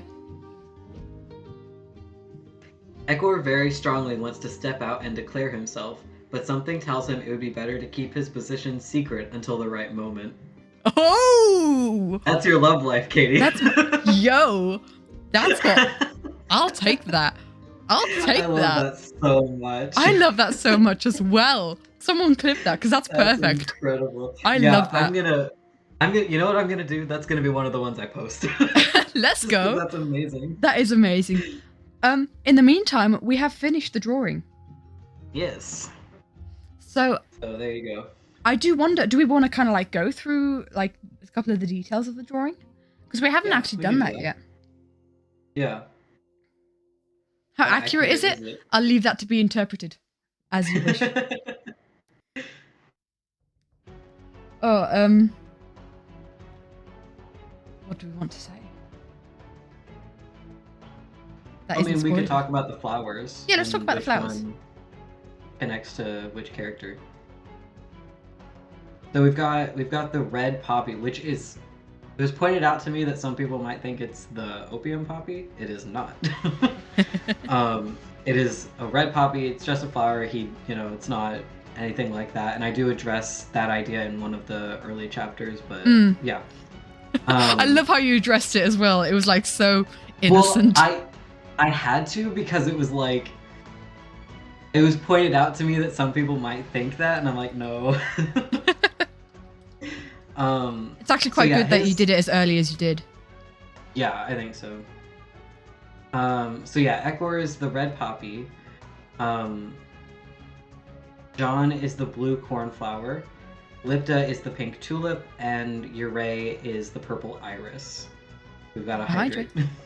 I shall hydrate. So yeah, are there any meanings to the flowers that you attribute to the characters? Not really, actually. I honestly don't know where the idea for the flowers, like the specific flowers, came from. They were just like, this makes sense for the character in my head.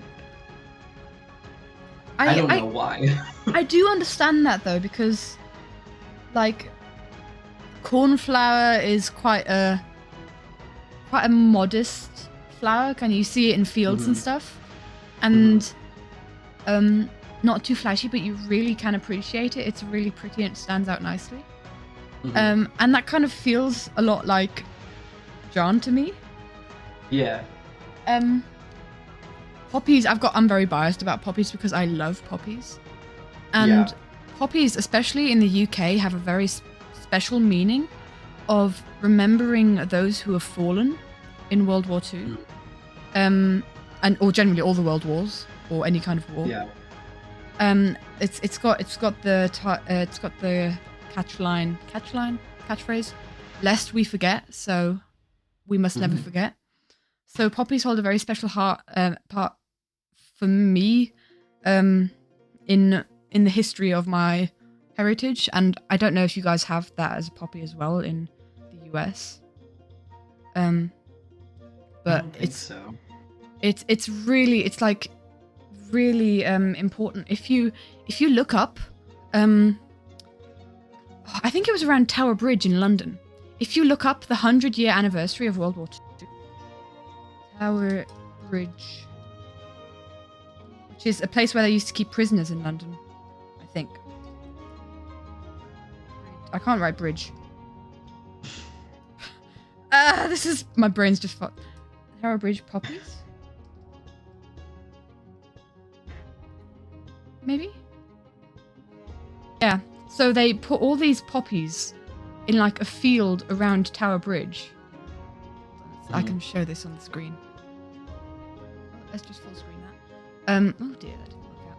But all these metal poppies in like, so you might recognize the Tower Bridge there. Oh,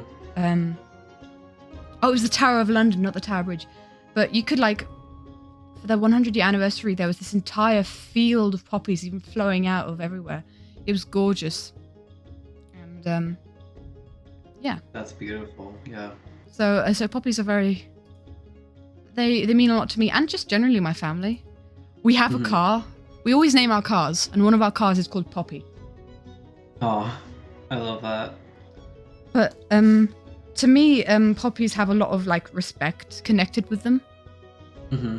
And like remember the fallen. Which it kind of does feel to me just kind of feel like Echo a bit. Yeah. I don't know a lot about irises, and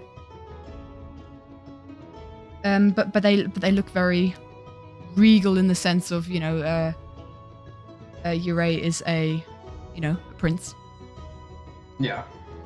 and tulips are just kind of like they're pretty, but they're also very modest. Yeah. So, those are kind of my interpretations of the flowers in relation to the characters. So Yeah. it I like definitely that. comes across. Yeah. That's what I'm trying to I'm say. glad, because I just, those are the, like, when I was looking at pictures of flowers, like trying to figure out which flower connect with which character, I saw those, and for some reason my brain was like, yeah, this is their flower. It Yeah. just made sense when I saw it. We haven't guessed Ivan's food yet, so No, that's so still you something. guys might, that's something you guys might want to do if you want to get the point redemption. Exactly. It's been 2 hours Yeah, it's now. been Yes, 2 it hours. has. Yeah, I was worried we weren't gonna get over an hour. I knew that your worries wouldn't come to existence, Yeah. or whatever. Yeah. Y'all should have been watching Katie's stream longer. Oof, Ivan. Wow. Ivan was here for the test stream just to farm points. Oh, nice. So yeah. What else we got? Following our kind of Turkish sandwich, like, apparently it's not a sandwich. Ellie was also there. But Ellie, you've used all your points on reading pages. Yeah. Or that. Yes, Ivan. Thank you. Well, the last person who hydrated. There was a large amount of hydrates at the beginning of the stream. Oh, a large amount of failed hydrates as well. Yeah. I was never going to have enough points. Oh dear. Sandwich is there, wrong ingredients, wrong other items. Oh, so it is a sandwich, and we have to Ivan's giving decide the ingredients. Yeah. Is it a cucumber sandwich? I believe he did say meat and lettuce was one of them. Oh, okay. Huh. Oh, so that's why people... That's why people are guessing the sandwiches. Okay. Yeah. But I do remember Ivan saying that the sandwich wasn't exactly the main item. Okay. So you guys Sandwich might is want to the take that main into consideration. item. Yeah, I don't know what that means exactly. Me neither.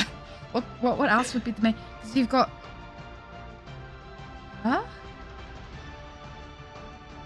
That's why people were guessing so many sandwich-related things. Okay. I have not been keeping up with chat very well, I have to say. I've just been periodically reading it. Yeah, whatever I catch, and that's luck. Yeah. Anyway, I keep having to burp because I've hydrated so much. So I apologize if anyone hears that. Not pleasant to listen to. Well, what we kind of have now is we've got a couple of questions surrounding the book and the process. I'm not sure. We definitely haven't touched on all of them, and on some of them we've only touched on very briefly. Yeah. So, we will we can go through these questions. We can also, like, if you guys have any questions about the book or about, like, us as people, the process if you guys had. have any questions about anything, just send it in the chat and we'll answer. Exactly. Any spoilers? That's Ellie's only Not all the concern. spoilers you're gonna get.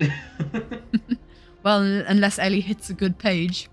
That's true, yeah. There is one page. If you get it. There's gonna be a thing. I'm kind of like now very tempted just to scroll through the whole document.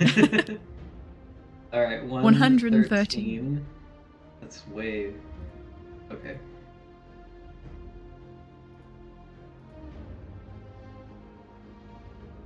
Okay, 113. Oh, I landed chapter on it. Does exactly. the D&D party first appear? I will get to that in a second, Alfie. As the sound of hoofsteps approached, Ekor raised his head ever so slightly to see his brother peeking around the tree trunk at him. Ah. I love those two so much. I'm trying to find a chapter. I'll scroll through as well. Yeah.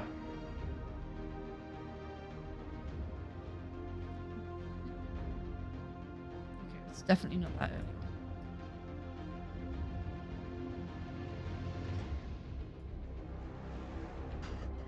The question is, when did the thing happen? Oh, thank you so much for the follow, newbie. Welcome. You're scrolling through a book. Yeah, Find something. I'm trying to find a specific page. Riveting, I know. Okay, it's not there. Oh, I know what this is. Okay. We've got a bit to go. Welcome back, Santix. Okay, so the first chapter that the D&D party that my friends' characters are part of is Chapter 7. Chapter 7 is their first appearance in the book. Welcome back, Suntix. I must have skipped past it then. How did I skip past it? Oh well. There's a lot of pages to skip back. Second dish, soup or salad? We're trying to guess Ivan's meal so that the reading of the first chapter at the end of the stream can happen because Ivan has enough points for it. Yeah. Okay. Ivan's the only one with enough points. So, if there's no like immediate questions from people, trying so hard. Second dish is neither, and you ordered it. Listen while doing readings. You, good luck with that, Zim. Yeah. Okay, so, I've got a couple of questions that I can ask you, Hawke, if I may. If there's currently nothing, no one else who has a burning question, and obviously, yeah, we can do that. If you do have a question, we will answer your question, no matter how random it is. Although, actually, caveat to that, not too random, please. Yeah, I know the people that are in chat. So, Connected takes place in the world of Leander, mainly in Exlander. Did I write that correctly? Yes, the first half of the book takes place in Exlander, which is the country which Ekor and Ure are princes of. Like, yes. What is beyond their country, or like talk about the world? Because I love hearing about fantasy worlds. So the world is called Leander, and they are on the continent of Ugara, specifically within Ixlanda, as Katie said, which is all for like they're all from there. Well, you know, kind of, but I'm not going to go into that. So there's a bunch of other countries, and I'm going to quickly pull that up.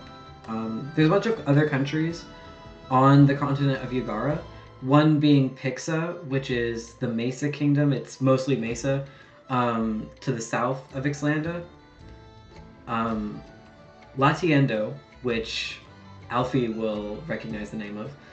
That's how you say it. That was I think that was the only name where my brain was just like, nah, I don't fancy reading this. It's going brr in my head. Yeah. That was probably the only name that I've seen so far where I haven't actually thought of how to pronounce it. Yeah. The Latiendo is mostly forest kind of area, and that is to the west of Ixlanda. Underneath that is the country of Latin, which separated from Latiendo because of a corrupt king that actually Allegiant took care of. Majd is to the south past Latiendo and Latin. It's mostly plains.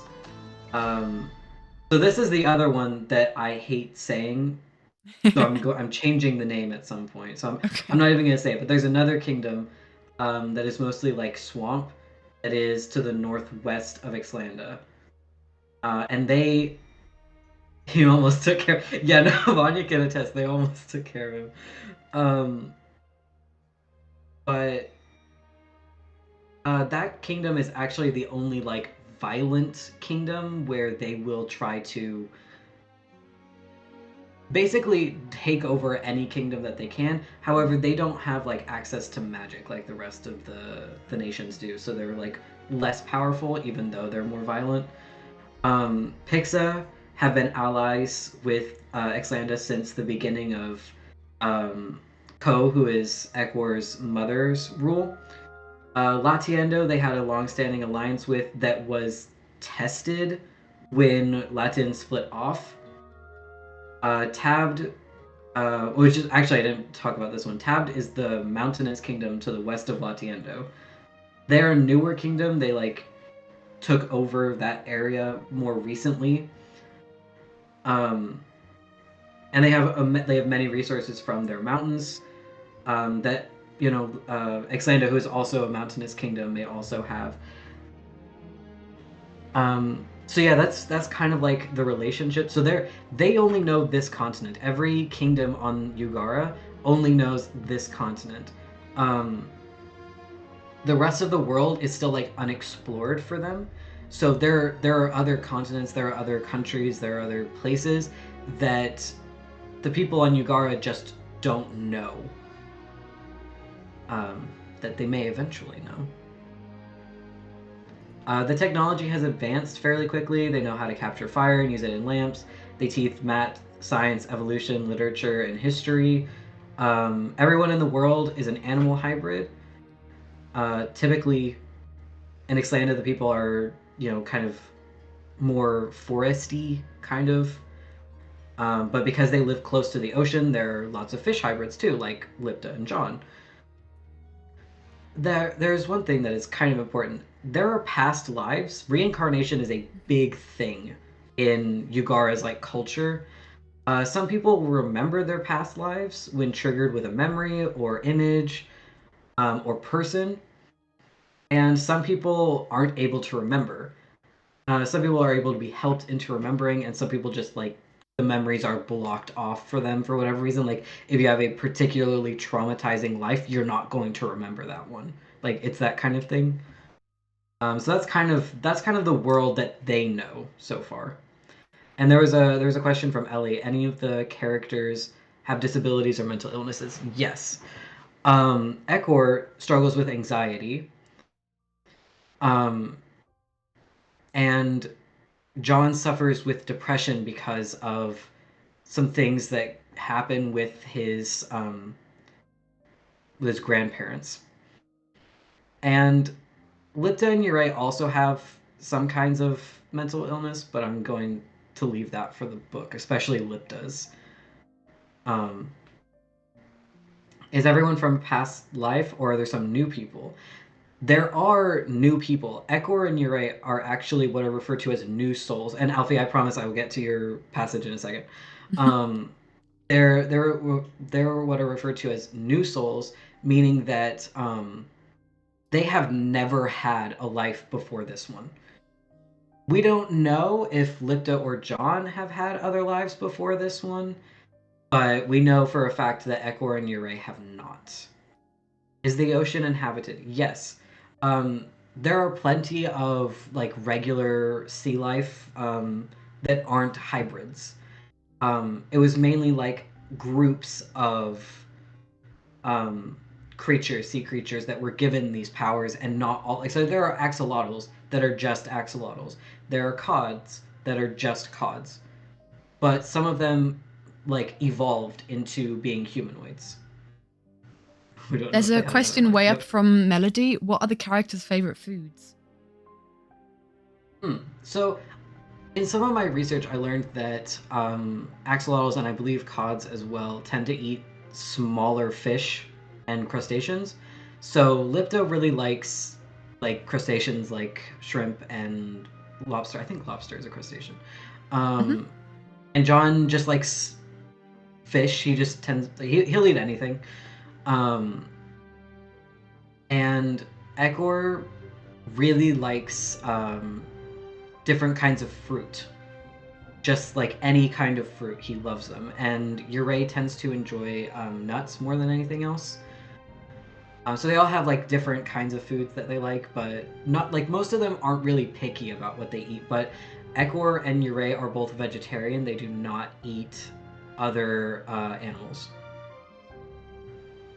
What if a fish hybrid eats normal fish? Well, they would, because that's what they need to survive. Do any humans exist? Like, maybe not on this world. I can't get into where other where humans might be, because it's very spoilery, but not on this world. And I will go ahead and read Alfie's passage. So Alfie, pick 1 through 8.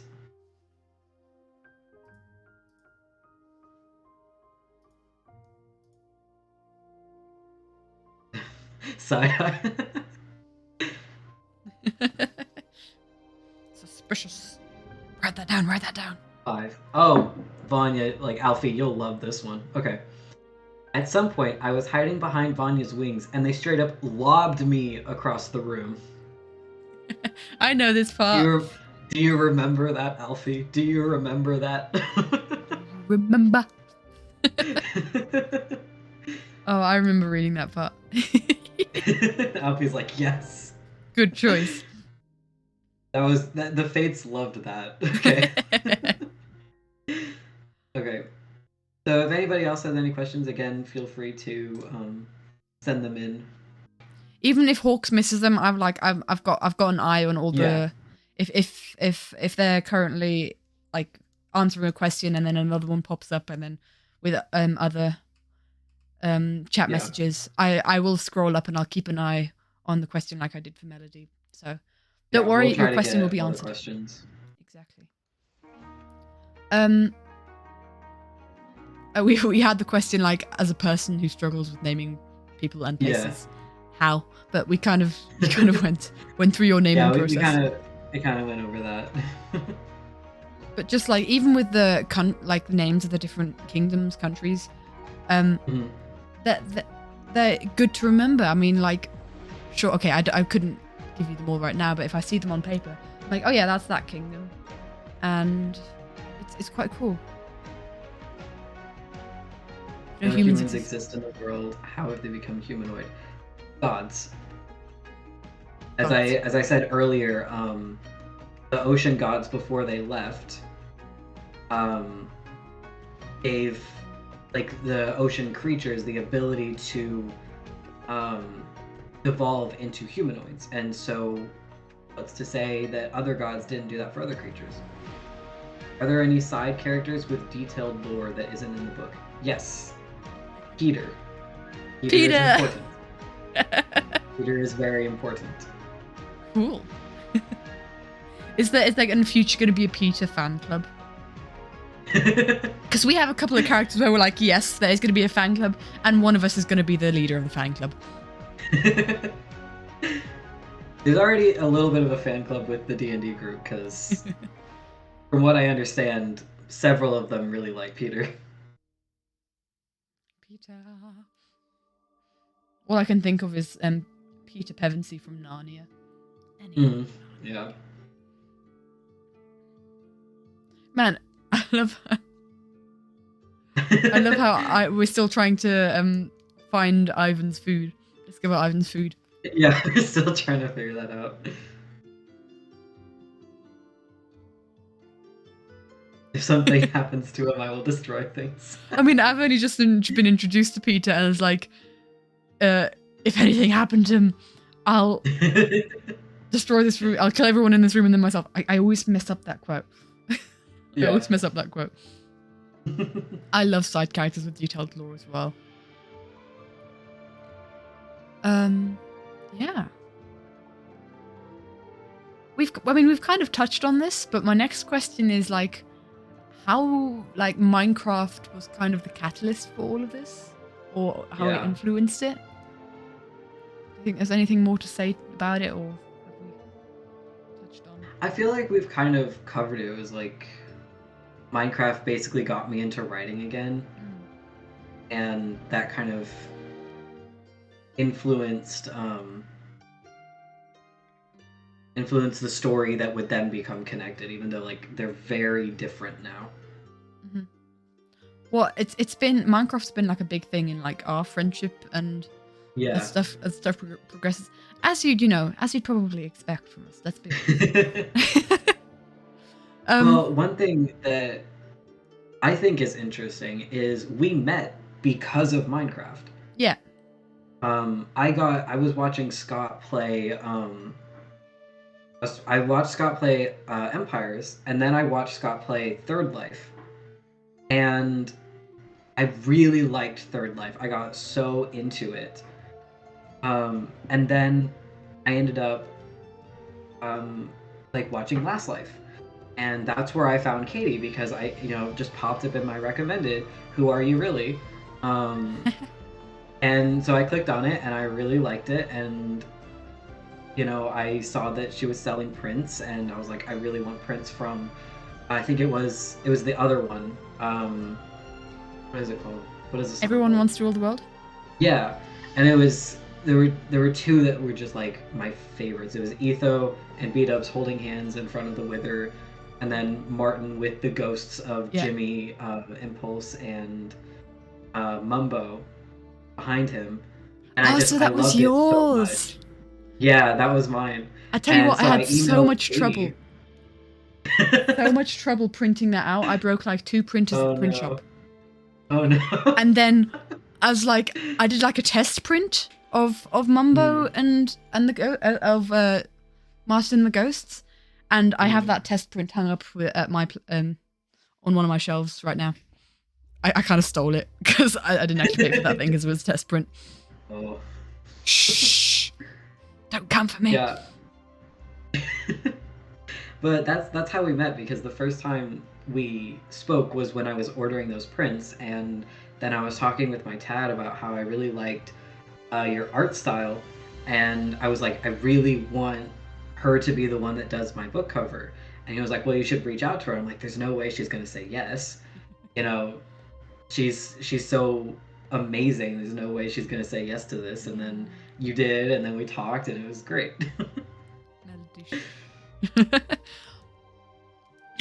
Melody also asks, this book doesn't take place in Minecraft, does it? No, very much not. Fantasy world.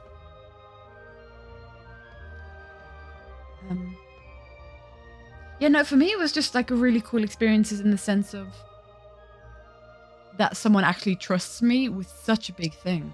Because as someone who has OCs and wants to write a book, this is huge. Like, it's going to be people's first impressions of the book. I mean, okay, don't judge a book by its cover, but you do kind of judge a book by its cover. You do. Yeah. So, it's just a huge responsibility, and I just felt so honored that someone would look at my art going like, you know what?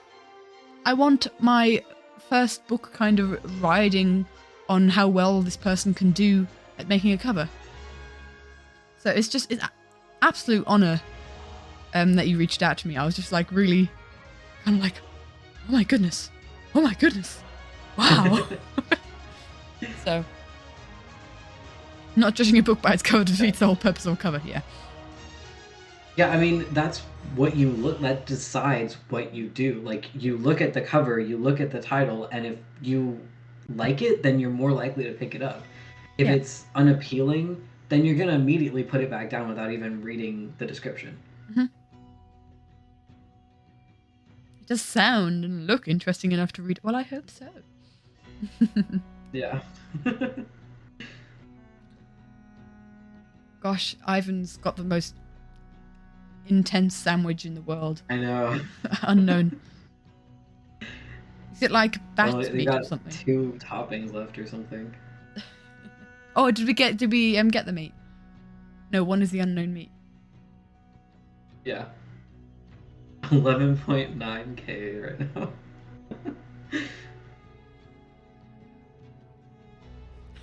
So I don't judge a book by its cover, but I do judge the author on the cover artist by how hard they try to spoil the book for me. Glider. Glider's on mute, so we can't even convince him otherwise. I know. Oops. Give us a hint.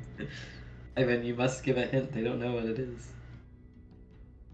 And thus we were down to one. Oh, there's Oh! more. You guys are so close. The unknown meat. Gosh, how many meat is there? Like ostrich, crocodile? Are you that special? Sorry, that sounded really mean. That sounded really mean. I'm so sorry, Ivan. I feel really bad. Like, God, are you that special? Gosh, Katie. I'm sorry. Is it fish? You ain't Aussie. I've had crocodile and kangaroo. Or ostrich, did I say? I've had crocodile, kangaroo, and ostrich. Oh, wow. And bat, but I don't think it was bat. Because there was way too much meat in that food for it to be from a bat. Obviously, I eat alligator and turkey. Sorry, Ivan, sorry.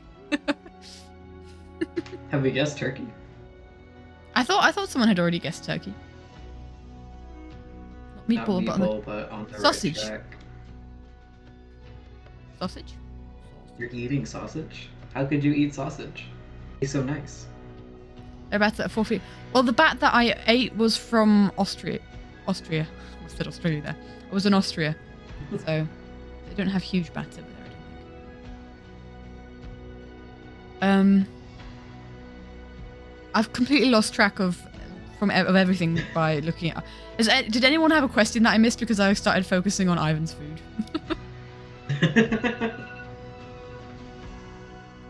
Schnitzel with bread. I love schnitzel with bread. Schnitzelbrot. Schnitzel sandwich. If you ever come over to visit Europe, you are having a schnitzel sandwich and chips.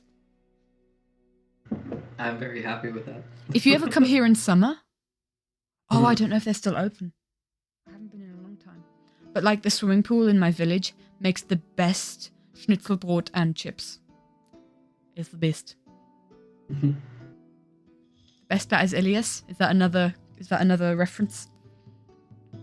Yes. Elias was the bat that harassed Peter. What are your favorite characters? That's a hard one. That is so hard. I really love Lipta. Mm-hmm. But I also really love Ekor. Like, I love all of them, but I feel like if I had to pick one, it would probably be Lipta or Ekor. Mm-hmm. Katie, who is your favorite character? I'm just trying to think. I really Ivan did it! We did it! We did it! Let's go! Salami! We put the sandwich together. Hold on, guys. It took you so long to guess salami? That would have been one of my first guesses. Guys? Good job, Anyway, Alfie. hype, let's go! We read the first chapter at the end of the stream. Yeah. Nice. That's just Good the question job. of when that'll be, but we're not working towards it. Yeah, we don't know yet. So stick around for that. Well, Yeah. thanks, Katie. Well, I said I wasn't going to help. You could have helped. No. You guys had The to do it yourself. sarcasm. The sarcasm in that chat message. I can feel it. Yeah. Oh, awesome. We've got it. Thank you, Ivan. So at the end of the stream, I will be reading, or I guess both of us. Yeah, we can both do. Well, You can do a page at a time. Yeah, the first chapter. I will throw schnitzel in your face. I would thank you for it. I feel like there's gonna be so many quotes from this stream. Never had Yeah. salami before? Oh, I love salami. Actually, I had a salami sandwich before we started the stream today. That was my dinner. Oh, nice. Salami sandwich and then a little bit of bread, a little roll with raisins in it that could or could not have had a little plastic man inside. Yeah. I'm giving no more context to that. Anyway. Yeah, having that explained to me was interesting. And with that, I abandon y'all for another streamer. Well, Ivan, thank you. You are our hero that we don't deserve. Have a wonderful rest of your day. Scuttle. Scatter! Yeah, no, Melody, you're not getting any more context for that. Right, I've completely lost track of where we were. We were on the fourth one. Oh, yeah, what was... I've kind of touched on what was going through my head when... Yeah. Actually, you've also touched on it, haven't you? Chapter 1's going to happen at the end of the stream, Alfie. That's what when we're going end of the stream. You gotta stick around. Yeah, you gotta stick around. We've got a hype thing. Yeah, and the VOD will be up after this, so if you have to leave, you can still hear it. If it's not on this Twitch channel, because they delete it after like 2 weeks, it will be on the YouTube channel Miss Katie Rowe. Actually, I think I've got a command for this. Don't quote me. Now we might have to wait about 5 minutes for that to pop up. Yeah. I can actually check if that is the right command. That might not actually have been the right command. That was the wrong command. Oh. Good thing I checked. Oh, Stream Elements isn't actually that slow. Cool. Right, I've got the wrong picture up now. So one of the questions I have is like, what was going through your head when you reached out to me? But we've kind of touched on that before, haven't we? Yeah, we did talk about that, I think. Yeah. Terror. So here's a really big one. You touched on it a little bit earlier, but I'm sure you want to go like deeper into it. You mentioned you have a disability, and like, how was the process writing with that? How did you handle it? How did it work out for you? Does Alfie have to go? Bye, Alfie. Bye, Alfie. Talk to you later. At least they got the sandwich right before they had to leave. Oh, Alfie did all the work. Yeah. Actually, the two people who did most of the work for this, Ivan and Alfie, both have to go, bless them. Yeah, I know. Bye. Bye. But, yeah, how was it for you? Well, I kind of want to talk about, like, what my disability is specifically, just so, like, there's more context. So I have, like, I have a psychiatric disability, which basically for me means I have a severe panic disorder, I have PTSD, I have borderline personality disorder, it's kind of getting renamed to emotional regulation disorder, which like basically means my mood can swing up and down so fast. Like 1 second I'm completely good, I'm happy, and the next I am feeling like the worst I have ever felt. And that just changes very erratically. And then along with that, I also have depression, which then makes it hard, like with the emotional regulation disorder. So that's kind of my disability, and it's something that I've struggled with for years. Eventually, I kind of like I may make a video about it just because I want to, just because I want to talk about it, in the sense of like you're not alone kind of thing. So how I handle it is difficult to explain, really. I just kind of, there are days where I have to go, okay, I'm not doing anything today. And I just have to be okay with that, because I can't, like, I can't do anything. One thing that I've learned how to describe, like, what that means for me is everybody starts the day with 10 spoons. We all have 10 spoons. And throughout the day, certain things take your spoons away. And that's like your energy. That's like how you are able to regulate things. So for some people, 1 spoon might be going to work.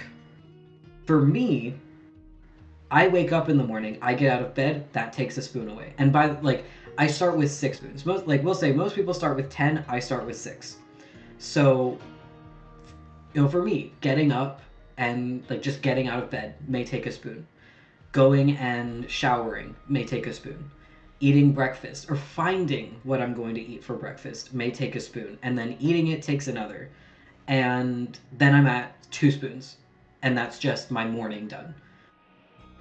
Um, so I kind of have to figure out, like, okay, I am able to do this today because I can already tell my spoons are going to be low.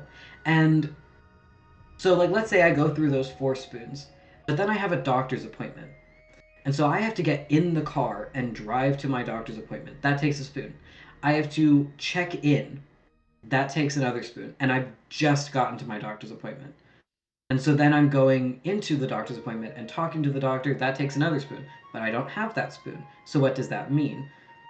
It means that the next day I'm starting with 5 instead of 6. And it goes like that. Um, and so how I have to handle it is I have to communicate with people. Like I live with my Oma. When I know it's gonna be like a low spoons day, I go out in the living room and I say, "Hey Oma, it's a low spoons day." And she goes, "Okay, what do you need from me?" And I go, maybe I go, "Can we go to Starbucks and get a drink?" Because that is one way that I can increase my spoons. Mhm. Or I say, "Can you get me food? Can you make me food?" And she goes, "Yeah, what do you want?" And she is so incredibly helpful. I would not be able to, like where I'm at right now, I would not be able to manage without her support.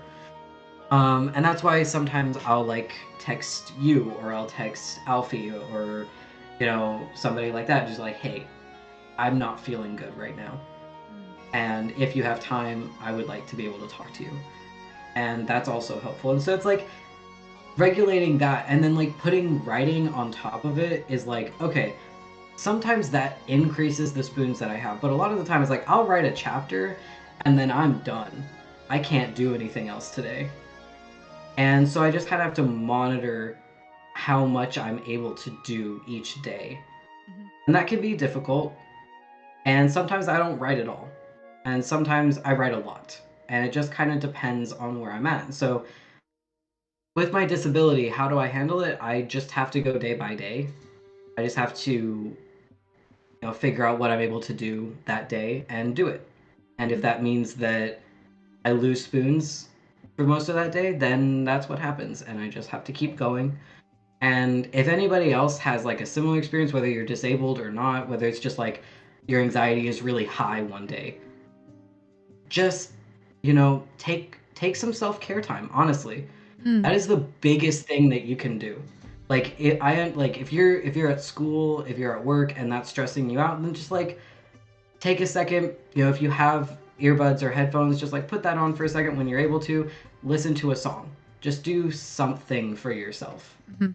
Yeah. That's the biggest advice I can give for anybody who is struggling with any kind of mental illness or just anything in general. Just like make sure that you set time aside for you to do something. Yeah. Yeah, that's really good advice.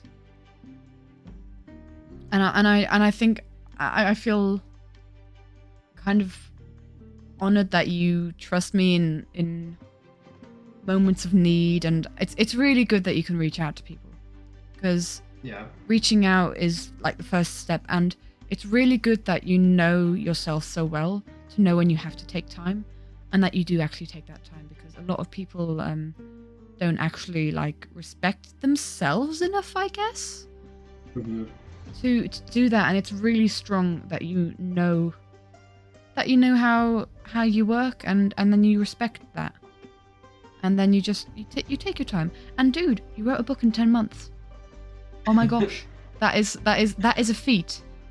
That Yeah. Yeah, not everyone can write a book in 10 months, so GG to you on that. Thank you.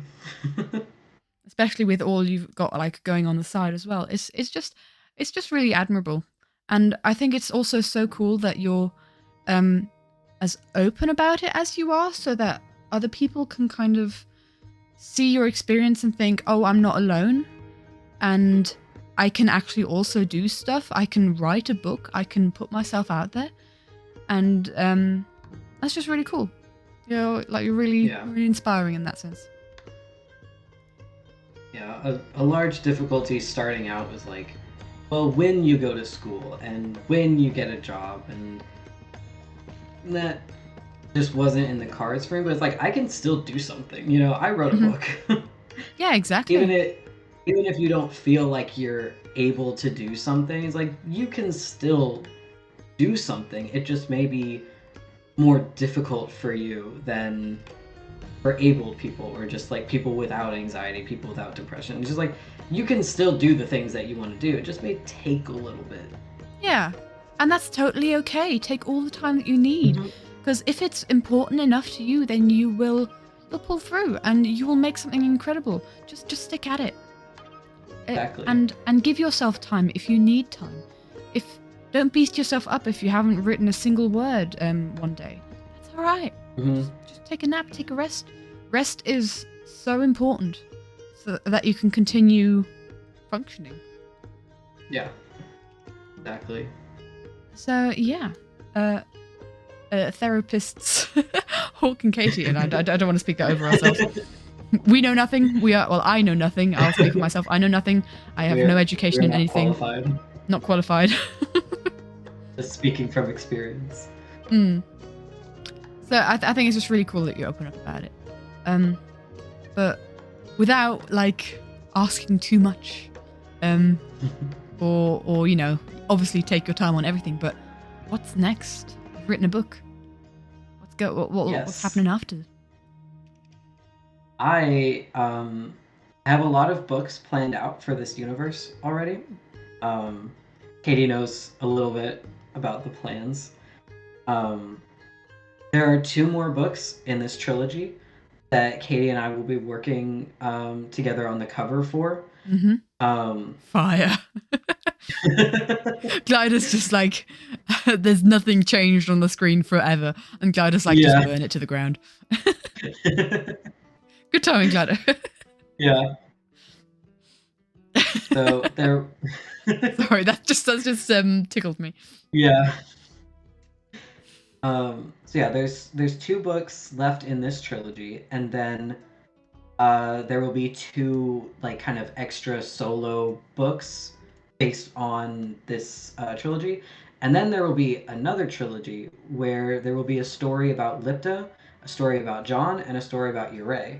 Ooh. Um, and so those will kind of go into various things that I'm not going to say.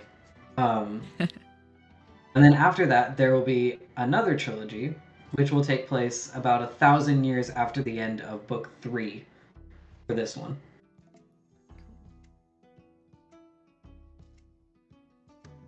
So yeah, that's kind of what's next for me. I'm gonna take about a month off because I'm going to visit my dog soon. My dog is being trained to be a service dog to help me, and so I'm going to visit her soon. So I'm not gonna like try to get myself to write until after then. I might, but I don't have to. And Yeah. then I'm going to jump into book 2, and I'm going to have a lot of fun with it because there's a lot of stuff happening. Let's go. Truly about this, Yeah. truly about that, truly about 1,000 years later. Yes. So Yes. content. You've got your work cut out for you, but that's cool. Yeah. And it's good that you're taking a month off. So yeah, you just bask in what you've done, because if you don't take a moment to appreciate how far you've come, is it really worth the journey? Yeah, Sounds like Brandon's exactly. and Sanderson. It does kind of, doesn't it?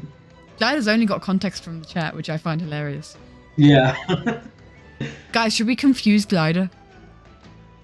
Just start saying random things.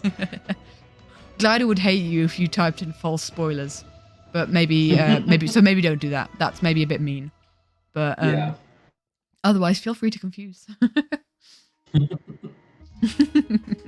Yes, we all agree. Come on, we don't. I think that's a bit mean if it's like they don't know any better. Yeah. Don't like fake spoil things. Yeah, exactly. Or actual spoil things either. Yeah, actually, yes, since that's why Glider is muted in the first place. Yeah. We didn't miss any questions along the way, did we? Because I have kind of I don't been think so. keeping an eye on chat. I don't think we did. I tried to answer them as they came up. Not caught up on them. Ooh, that would be a great idea. But this is going to be very difficult for us, because now we're going to get confused. Like, oh, what was chat talking about? Wait, Yeah. what? Did we miss something? So we've just shot ourselves in the foot. So that's all my questions to you, my friend. Yeah. Well, I have some questions for you. Truly, I had no idea. I planned this. Yeah, before the stream.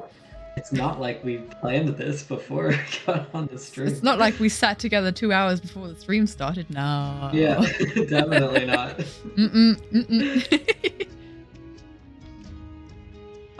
So what were you thinking when I first reached out to you about this project? I mean, I've kind of touched on it already, but honestly, I just felt so underprepared. Because at first, I mean, I didn't really know the scope of the project because, like, I didn't know it was your first book. I didn't know anything about you, so I was like, oh man, I'm so unprepared for this. I'm so unprofessional. I feel really bad. This is gonna be, yeah. And also, you reached out at the worst time. Yeah. You couldn't have really reached out at a worse time. Well, like, lovely that you reached out, obviously, and I appreciate it definitely in the long run. But you reached out like a couple of days before I was going on a holiday to see my grandparents, and then right after that, I was going on like a scuba diving holiday, and then right after that, Double Life started, and actually even during the Double Life started when I got back from the UK. So while I was on the scuba diving holiday, Double Life was going, and I was planning the animatic. And I was like, dude, I've got brain rot from Double Life. I cannot start on the cover until I have finished this animatic. You cool with that? Yeah. And thank goodness you were, because I yeah. And yeah, so that was a whole thing, because I could not think of anything other than the Double Life animatic. That just had to go. Exactly. It was all in one go. It was all in at one. All happened at once. Yeah, Diamond. There's a lot happening. Diamond is a chat message. Thank you, Glider. But actually, hold on. Glider is muted, so I'm gonna do this. So, yeah, it was. I felt duly underprepared for this project, but at the same time, I was up for the challenge. But I think we made it very clear to each other how we were not professionals. We didn't know what was going on. So it was a good learning experience, us together. I feel like I'm answering all the questions that you have for me in one go, in hindsight, now that I'm looking at the other questions. Yeah. But that was kind of the good thing about it, because we learned at the same time. Yeah. And I've learned a whole bunch, like not just from the art side of things, but from like commission side, business side of things, how to communicate with a commissioner, and how everything works out. And yeah, drafting contracts. Ooh, scary. Oh yeah, that was fun. Oh, I love how there was that one point where we were like, yeah, we know that this is something that we need to discuss, but let's like discuss it when everything's finished. And then half a year later, everything was finished, and we were like, we don't want to discuss this.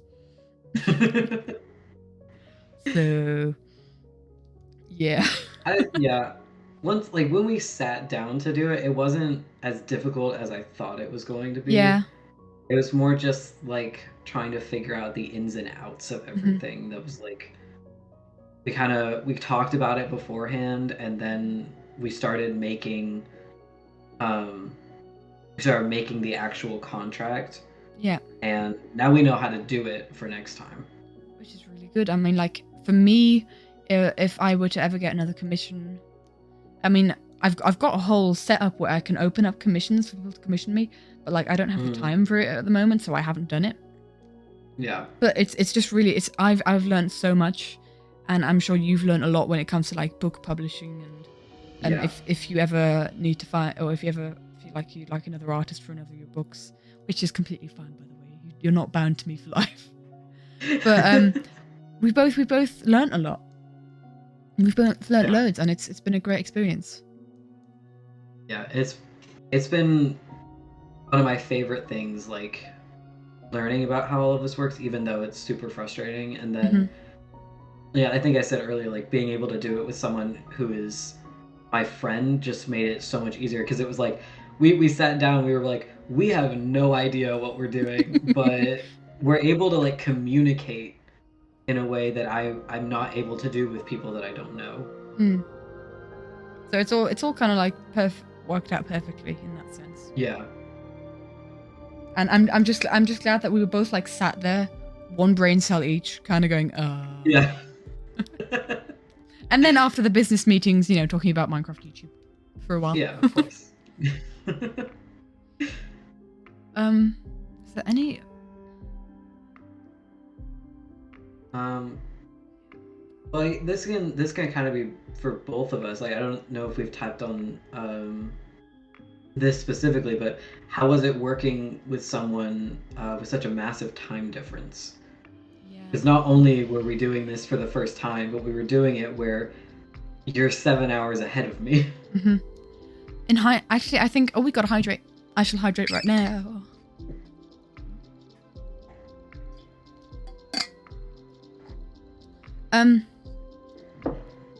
I think if it were the other way around. Oh, we've got to read first line of a page. Should we do that before we tap into this question? Yeah, so that's second line of page 150.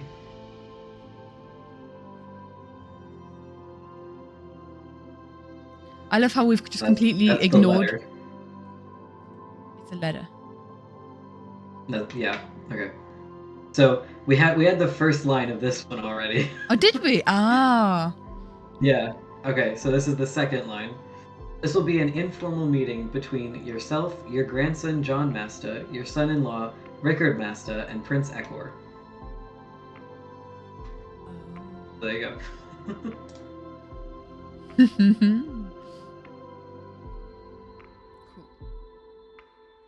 Yeah, like I said, I love how we're just ignoring the chat because it got chaotic. Yeah, I don't know what they're talking about. Oh, we've got to read passage.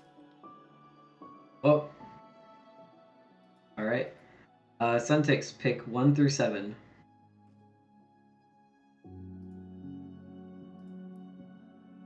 Gosh, we've already got half the passages. Goodness. I think it's so cool that people have 4. Oh, this one's good. Sometimes Ekor questions how Vanya has never been arrested. Love it.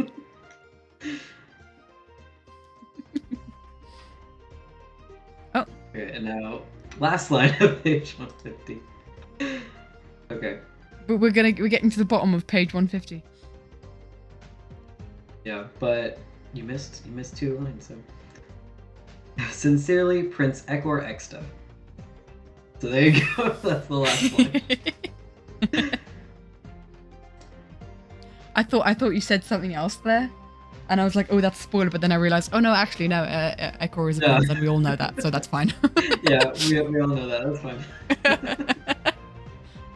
Oh. Okay, but anyway, going back to time difference. Yeah. I think if it had been the other way around, it would have been harder. Because I never had time in the mornings. Because of uni, right? Mm-hmm. Okay, we got second to last line. Yeah. We've decided on a page and we're rolling with it. It's just thank you. Thank you. There you go. Hope it was worth your points, Fernando. Last line, I'll read it from the top to bottom. You have to redeem the last one. I feel like is it a short page? I know Vanya really well. It is, yeah. It's literally just that letter. Okay.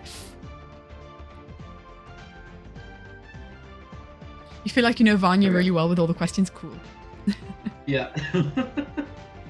Right. Vanya and Daphne both had like the best interactions, I think. They have such chaotic energy. They do. I love them.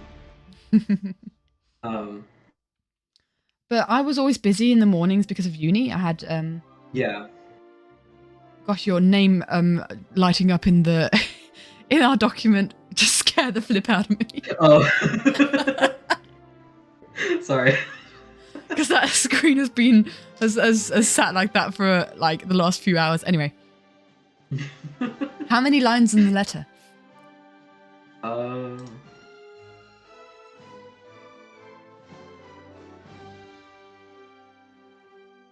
There's 7, 8. 1, 2, 3, 4, 5, 6. There's 6. So you've already got all 4 them of those except 6, one. haven't you? Yeah.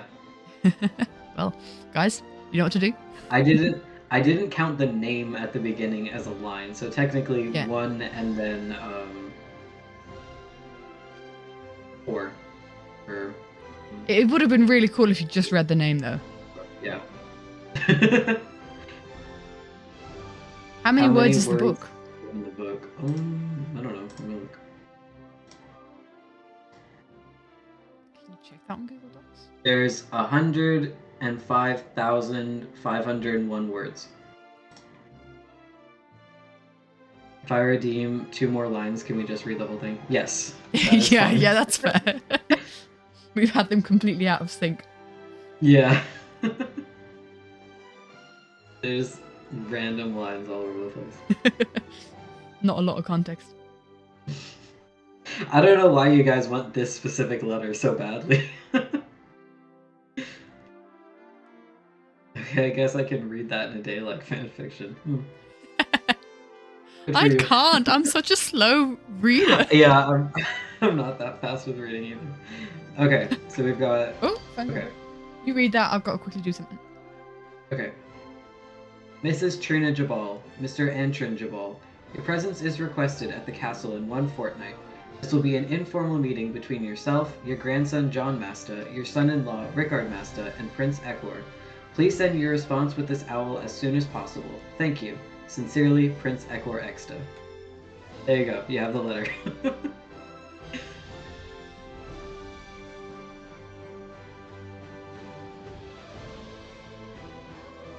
I love how, like, everyone worked so hard to get that full letter and it gives no context. I know. You have no idea what it is. Imagine if someone does just randomly pick a really, really brutal line, though. There are a couple that if they get them, I'm not sure I can read them. Oof. Something. The reason for this specific letter is because at first someone said it was 300 pages, and the letter is on page 150. Glad, thank you. It's halfway through. Oh, okay. Halfway there. Glider is still such a legend. Can we just appreciate that? Glider hi, is the Beat Me. When MVP. did Beat Me hop in? Oh, Ellie, stop being quotable. Yeah. And Void. Aloha. Hello, Void. How's it going? But once again, with all the interruptions, going back to the time difference, it worked out pretty well because I'd have a couple of afternoons off where I could say I can do that day. And then we'd manage to have a call in a weekday, which otherwise wouldn't have happened. Yeah. And so in that case, I don't think it's been much of a challenge, to be honest. Really. Yeah, it honestly hasn't been that bad because like you'll send me a message at like 2 a.m. for me, and I'll see it when I wake up at 7:30, and then by then it's like early afternoon, like middle afternoon for you, and so we have time to like message each other before you go to sleep. And then if I have something, I'll just message you at like whenever my time. It'll be like middle of the night for you. I mean, half the time it's just that- TikToks and memes. That's true. I send a lot of TikToks. I don't have TikTok, so all my TikTok content comes through through Hawke. It's a lot of cosplay. Yes, we love cosplay. I do agree that if it had been reversed, it would have been much more difficult just because of like your time frame. I think the only time Right. when it was a struggle was really like at the end, getting the formatting right. Yeah, that was really bad. And Right, that we've was just an got added struggle because I was 325. traveling. Ah, you got the good one, Ellie. You're not gonna understand what it is, but trust me, you got a good one. There's only one line on this page. Oh. Until it isn't. Oh. Yeah, that's all it is. Oh. You don't know why it's a good one, but it's a good one. I love how Ellie was at first here and then, oh. Oh, come on. I knew Ellie would not be satisfied with that. I knew that Ellie wouldn't be satisfied with that. No. Nope. Posture check. Oh, Oh, we got a posture check. thank you, middleman. Oh, last line of I've been gremlining. Ooh, last line of 324. This is the end. There you go. Oh. How do you feel My about only friend. The end.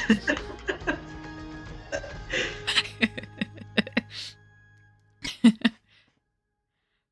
There you go. Oh, I only just got it. Oh, sorry. I didn't realize that they actually had requested the thing from before that. Ooh. Oh, good ending. It's not the ending, actually.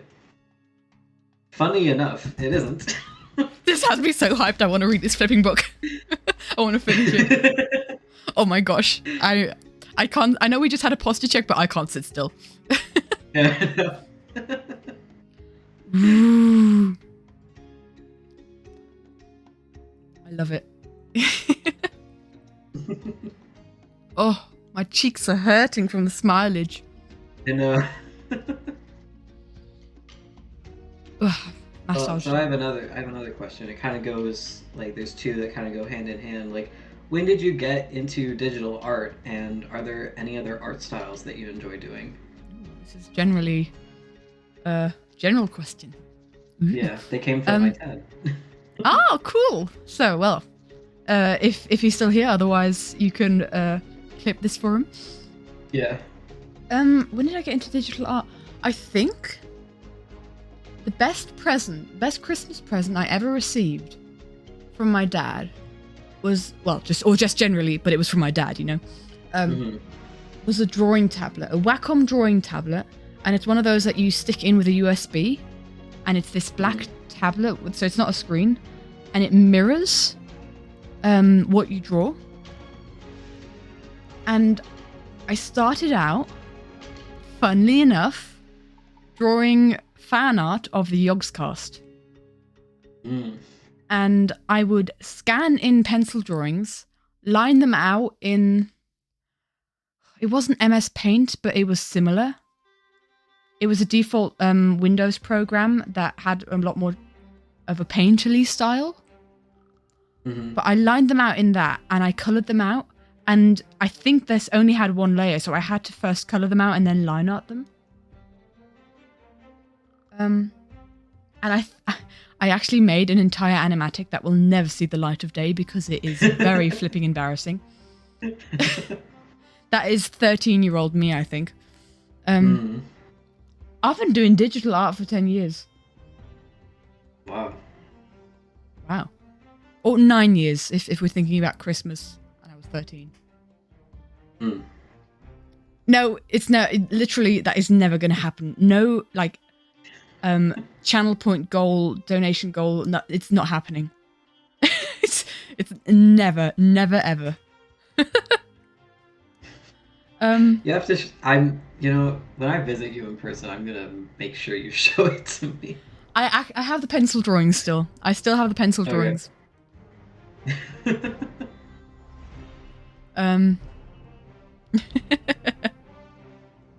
much would you need to pay to see the animatic? Or antimatic? Yeah, never. Yeah, it's like you guys will never see the fan fiction that I wrote when I was 13. Like, nah. Yeah, there's some things that just need to stay buried. But yeah, exactly. I'm just trying to think. Other than that, I actually have my first digital art. I opened it up on my closing all tabs now so that I can see this. I put everything from my laptop where I used to draw. And the first drawing program I used to use was Coral Painter when I got the Wacom tablet. No, guys! Oh my gosh, I just remembered. So when I got the Wacom tablet, I could use Coral Painter, which was a proper drawing program. But before that, I drew with a mouse. I did line art and I did colouring with a mouse. So, there you go. Coral Painter. And let's see. Wait, okay, what? We need to take them both hostage? What are you talking about, Ellie? What? Ellie? Concerning? I finally created a drawing that I don't hate immediately. That's great, Suntix. Okay. Hello, Crow. Hi, Crow. Hello. Crow, I'm about to share one of my first digital artworks. But I'm just trying to figure out where it is. I've actually found the frames to the animatic. To the first... No. They are actually on my computer. Ellie, I'm very scared now. You'll prepare the funeral? Uh-huh. Melody why is the bingo Ellie, not do working? you want to get Katie? I can get Hawke. I think they're gonna try to kidnap us, Katie. This is scary. The bingo's not working, so I'm just gonna quickly come on, why did the bots all not work? I'm just gonna quickly copy and paste the thing in there. There we go. That's for you, Suntix. I'm just trying to find one of my first. I know what I'm looking for. I wrote a parody to Let It Go. A Yogscast parody to Let It Go. Nice. I can't. Why are we getting kidnapped? I'm very confused. I can't find it. Is it in progress? Oh, yeah, I can't even. These pictures aren't even recognizable.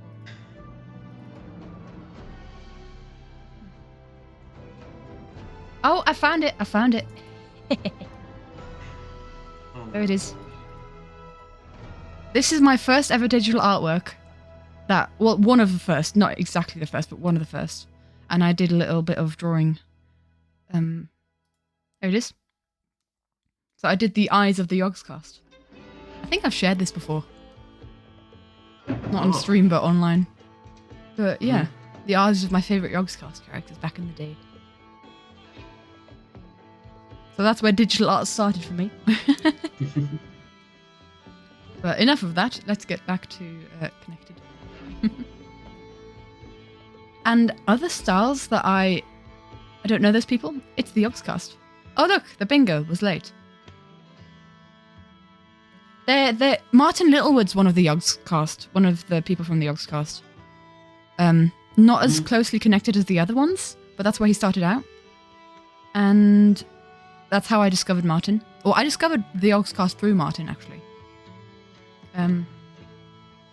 And when it comes to like other art styles that I enjoy, there's like I like painting landscapes. I've shared a couple of that on the Discord.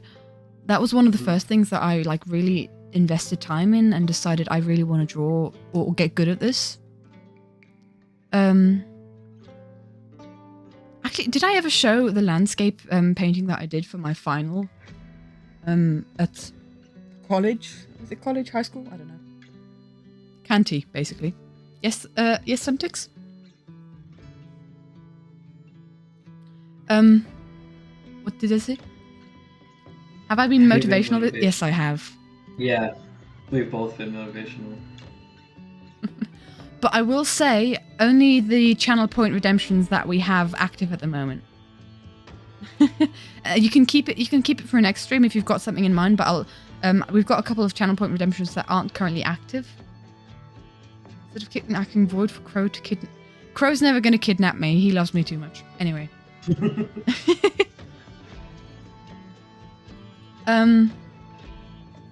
I enjoy the chibi art style. I didn't used to. I thought I used to have real trouble with it, like how to make stuff cutesy and look easy. But with the emotes, drawing the emotes, I love that style. I'm getting into digital painting of landscapes as well. Remind me, Suntix, next stream. We'll do it then. 20k points. No Melody. Apparently, Void almost has 20k points. Wow. Void has been gathering. Yeah. I'm just trying to think what else I like doing. I just love drawing characters. I think that's my main thing. Characters and landscapes. But like stylized characters. I don't like realistic drawing. Don't like still life. I find that all very boring. Yeah. Katie. Yeah? Guess what has just been delivered to me? Oh my gosh. I have it. I You have have the it. book. Send me a picture. I have it. Boy. Okay. Oh. Hold on, give me a second. Hawke has just received the first copy of the connected physical book. You just received two copies of the book from Amazon. Awesome. Bye, Melody. Hope you have a wonderful rest of your day. Let's go! It's actually exists. Ooh, I'm so excited to show it on stream. It's in my hand. Okay, I said. Let's go. How do I said show this without showing everything else in Discord? Opening it in a browser. Let's go. Here it is. God, it's actually here. Yo. Oh. Dude. It's so big. It is. It's huge. Whoa. Wow. Oh my gosh. I'm so happy. And the spine worked out as well, where it's not overlapping too much. Mm-hmm.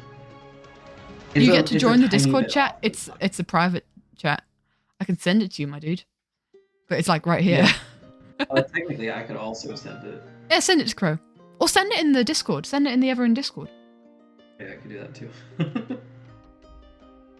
Exactly. I'm just trying to readjust my microphone. Sorry about noises. So yeah. Crow, out of curiosity, just walking Katie's room. True! That is also a possibility. You can get to see it on my... Yeah, that's true. You're lazy, Yeah, you're lazy, sir. Oh my goodness. Yes! I can't wait for my copy. I can't wait for my copy. Yeah. I'm gonna send it on Monday because I have it, so I can send it then. Let's go.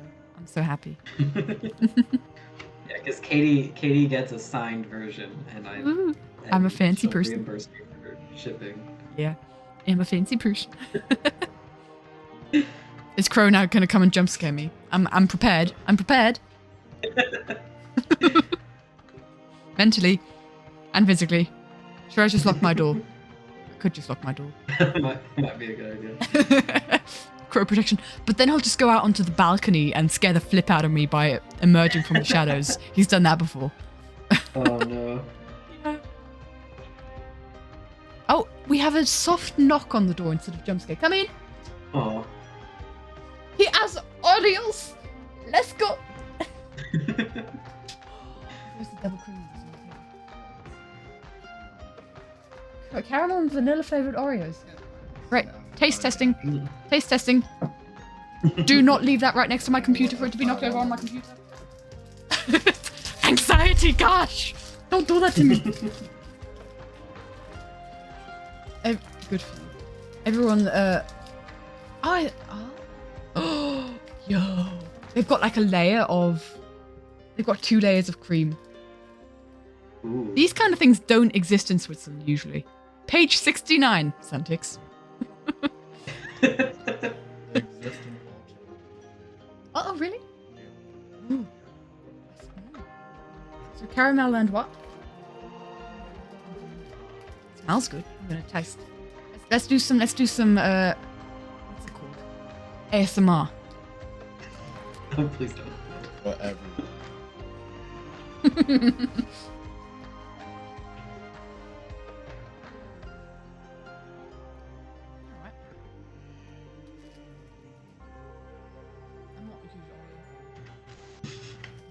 He's given me his precious Oreo, and I'm like, I don't really like Oreos, but I'm gonna eat it anyway. I saw that. Do you want to? Have you got the page? Yeah, I need you to look at it and tell me if I should read it. Oh, so 69's a good one. I've got the thing Yeah. here. Crow can look at stuff. I'm guessing like the one I line read would it. be what's in the quotations. But I need to know. if I mean, I it's succeeded or the not. first line, so you don't have to go too far. Yeah. But it's like it's kind of like the quotations is kind of like one thing. Well, it's only the first line, so you only really have to go that far. Can you see my thing? Yeah. Because the other part is not part of the first Okay. line. That's true. That's true. Now they're gonna Okay, I'll request do the that. second line.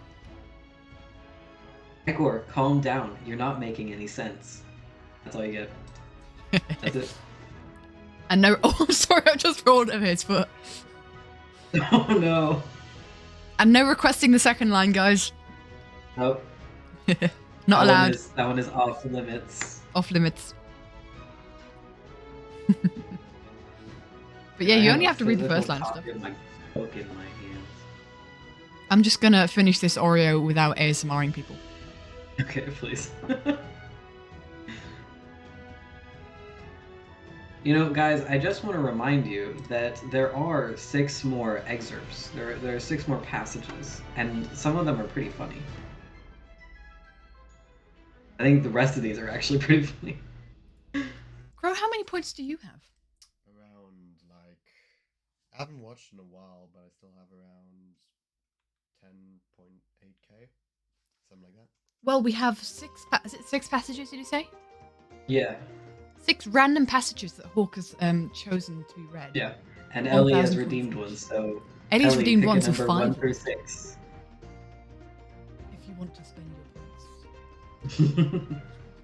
Irresponsibly sure. That was his name. Okay, Ellie picked one. Oh, this one's good. Oh, sorry, what? Ellie picked 1. Ellie picked one. Yeah. Okay. Oh, if he's such a big boy, then you must be tiny as hell, little frickin' bat. Love that one. That's the best one.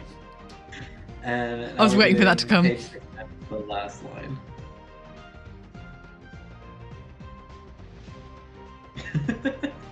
Okay, we have the last line of page 69. Lift his hands ground Ekor until he can fully feel the carpet underneath his hooves and the air around him. Technically, he can't feel it underneath his hooves, but it's like, you know. Oh, Yeah, true. There's a 10-minute know what I mean? cooldown. Oh.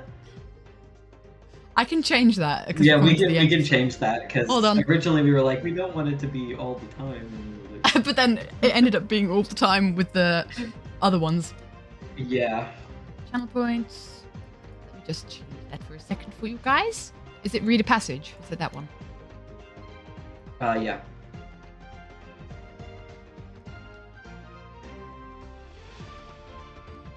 Right, it should have changed. Sundix has no points left.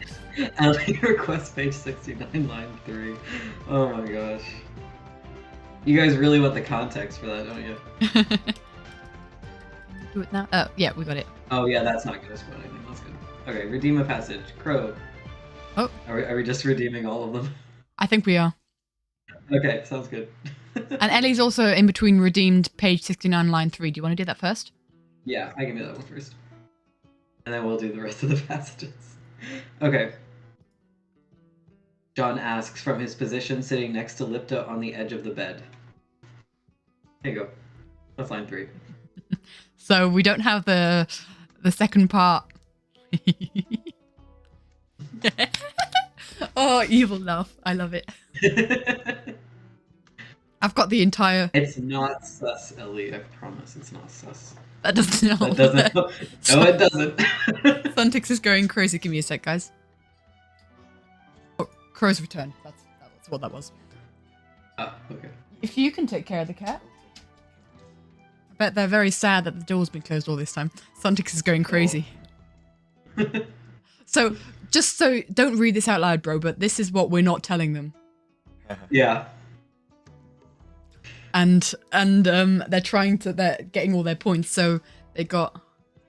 Any This sus scenes in the sentence- book? No. Ekor this- is very strongly got asexual. this. That is so unfair. Burpee. Oh yeah, I could talk about the gender identities and like sexual identities of each of the characters. We could do that. Someone has done read chapter 1, yeah. Yeah. Do that at we the got end of that the one. stream. Oh, what have I done? Crow gets to know.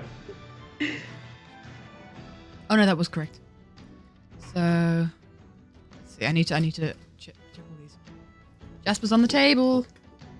Ooh. I'm gonna tab out of the connected document so that Jasper doesn't actually delete anything. Oh yeah, that would be good. Although I didn't think I have any rights on that document anyway. Yeah, I think you're just a viewer. Yeah. I'm just checking off all the point redemptions we've had so far. I kind of lost track of that. So you've got the rest of the passages. Yes, let's we do the can rest of read the it. passages. But Crow, you redeemed them and you can't hear it. He's just like, he's shrugging at me whilst stroking the cat. Okay. Suddenly, Ekor is 18 again. His younger friends vanish, the snow disappears, and the trees are ablaze. Yurei? There you go. That's one of them. Ooh. Lipta grinned and manipulated the floating liquid to form a sphere. All three of them watched closely with amazement. She twirled a finger, and the water extended to form a circle around the children. Ekor reached out and poked the water. In return, it splashed his nose gently. They're trying to drown children. We love it. Crow got no context from that. All he heard was my comment, and that's the best thing ever. Oh, by the way, That's he's back amazing. again. To roll for random character info. Is that all of them? We've got more, haven't we? We've got three more. Okay. So I was a thief. Lipta leans forward now, as if knowing Daphne was a thief makes the story much more interesting. Well, it does. Hi, Conning. Hey, Conning. You doing all right? 2 more, right? Yeah. Of course I was confused, Vanya interjects with a light laugh. A random person came up to me and asked how strong my bones were. Sorry. I should mute myself when you're reading that. I'm sorry if I interrupted in anything. Because Crow was talking to me because he doesn't know when you're talking. Okay, and the last one.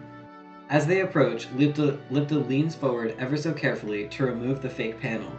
There lies a book covered in cobwebs, abandoned for over a decade. I know that There you point. go. I know that point. Katie's read that part. I read that part. I feel like that's a meme that I'm trying to reference, but not doing it very correctly. Story of my life. So yeah, those are all the excerpts, and we got through all of the character facts earlier. That's really cool. That makes me really happy. I hope you guys feel... I do have an own copy coming. I have a signed copy on the way. Katie is getting a signed copy. I'm so hyped about it. I love how just Crow's rustling package of Oreos behind me and not disturbing the stream at all. Oh yeah, definitely not. It's like eating popcorn in the background.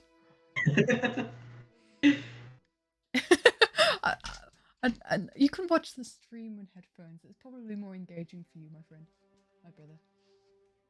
I'm so used to saying my friend that but it's strange calling Crow my friend. Although my brother and my friend, I guess, but first my brother. Anyway, have we got any of the other? Have we covered all the questions? I think we have. Oh, we've got my what's next. Yes. So what's next for you, Katie? What's next for me? Well, my friends, the next live series is coming out in March. Yes. With starting my next semester at uni, I've actually managed to keep Monday lecture free. So Monday for me is drawing day. Like art I've called it my art business day so that my parents kind of have a bigger understanding of what I'm going to use Monday for. Because like the YouTube and I mean drawing this cover, it's all a business. Although I still love doing it. You keep disconnecting, oh dear. I think it's is my stuff doing it right? It's fine on my side. The bitrate is just straight for me. Because like I never see her anyway, so. Yeah. But it's also because you're stuck in your room as well, so you know. Goes both ways. Just saying. Is your Wi-Fi okay? As the opposite to you, Mondays are crazy. Point taken. Touche. No, I'm kind of really lucky with my lectures this semester, so I'm hoping that I've got more time to invest in art because I know I really missed it last semester. Like, the only art that I could really do was the connected book cover and the little Etho B-dubs short that I did for November. That was pretty much all that I did. And I've definitely missed it. Oh, and emotes. Don't forget the emotes. And I have so many ideas to improve, like on the stream. I talked my dad and brother's ears off today about my ideas for improvement. And I also talked Ellie and Ivan's ears off today during the test stream. So it's just it's really cool just to continue. And I want quality in the content that I make, and I want to enjoy it, and I want you guys to enjoy it as well. So yeah, I'm having a lovely time doing this. It was a wonderful time. Can we talk soon about emotes? I have ideas. Sure, we can do. We can. Just keep in mind, Zim, that this is the same situation as Hawke. Actually, you're all very good at asking me at terrible times, but you know, yeah. Uni's starting, and also I'm gonna do an animatic to the. Or at least I hope I get an idea to do an animatic for the next live series, and that will be. You think it's great how much I'm enjoying this? I don't know. I hope I get an idea to the next live series to do an animatic to it that kind of rivals the quality of the other ones, because they were all done on huge inspiration bursts. And so yeah, that'll be my thing. Crow's left his water down here. Crow, you've left your water down here. So you know, I'm not drinking it because you're sick. No. Won't be a flip if you're right, so there isn't a rush. Zim, probably the best thing to do is reach out to me when you're about to hit affiliate, because I'm always going to be improving in my art, and I don't want you to have like emotes that I drew half a year ago when I could have done much better ones half a year later, if that makes sense. Take your water. There it is. Collecting my water. Hi, chat. Bye, chat. Bye, chat. Yeah, I knew that was coming. Anyway, so that's kind of like my tea on the matter. Friends and family will both attest that when I have an animatic idea, you don't see me for a long time. I'm gone. Crow will immediately attest to that. He's like, hey, can we do X and Y? Like, no, animatic. I just live in my rocking chair and I've got the deepest bags under my eyes. I love doing it. Don't get me wrong. But yeah, it's my full-time job when I do it. And we'll see how it works next to uni. Anyway, that's what's next. Oh yay, the stream's still going. Hi, Albie. 3.5 hours later. Hey, I think it's really cool that we've been able to talk about everything going on for this long.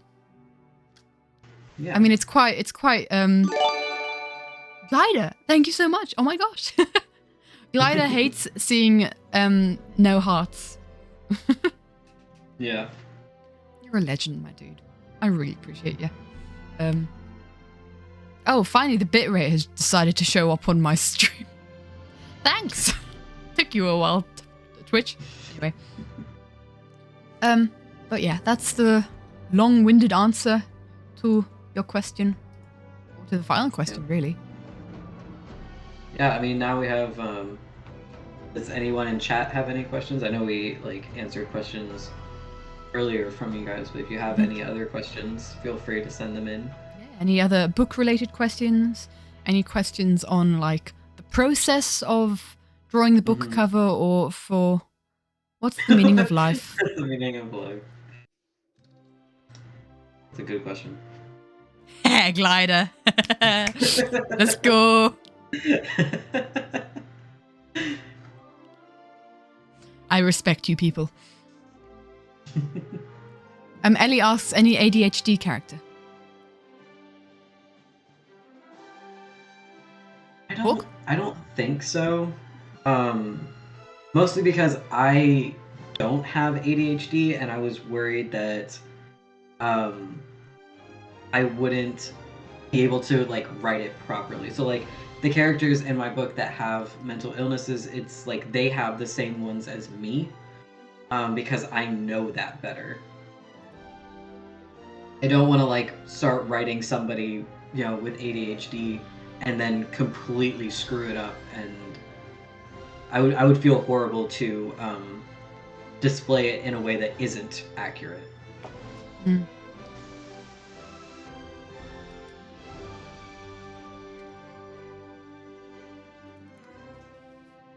It's a Phil Anna book reference. Sorry, back to the 42. My brain was just consumed by the chat for a second there. So I missed all of your answer, but the answer wasn't for me. That's okay. I'm so sorry. One track mind. Yeah. If anyone's asking, that reference was Hitchhiker's Guide to the Galaxy. So the film and the book. Either. It's a fun read if you want chaos. Incredibly, yeah. Is there... Should read it when you have time? I've got the German book and the English book in my bookshelf, which is a rarity that I've got two books, two of the same books in both languages that I speak in it.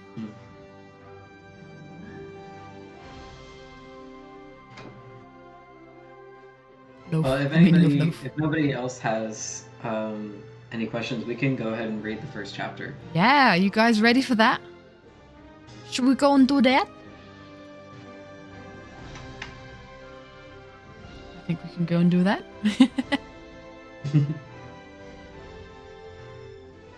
Meaning of loaf. Yes. What is the meaning of loaf?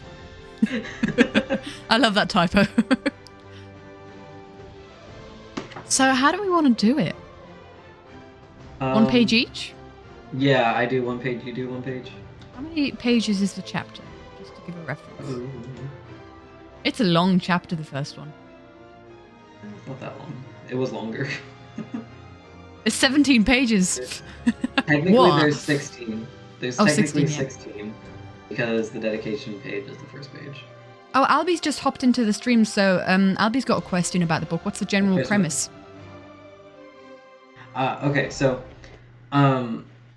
Connected is a fantasy adventure about the main character is the crown prince of a kingdom called Ixlanda named Eklor, and he works with his partners John and Lipta and their friends Allegiant to save his twin brother Ure from a darkness threatening to consume their world.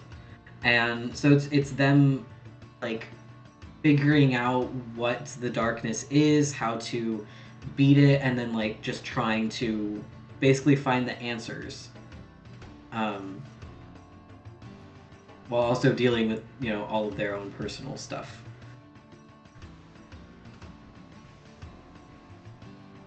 I've just read the end of chapter 1 and it's juicy. It is, yeah. I did wonder if that was actually in chapter 1 and it was. Yeah. Sounds really interesting. Thank you, Albie.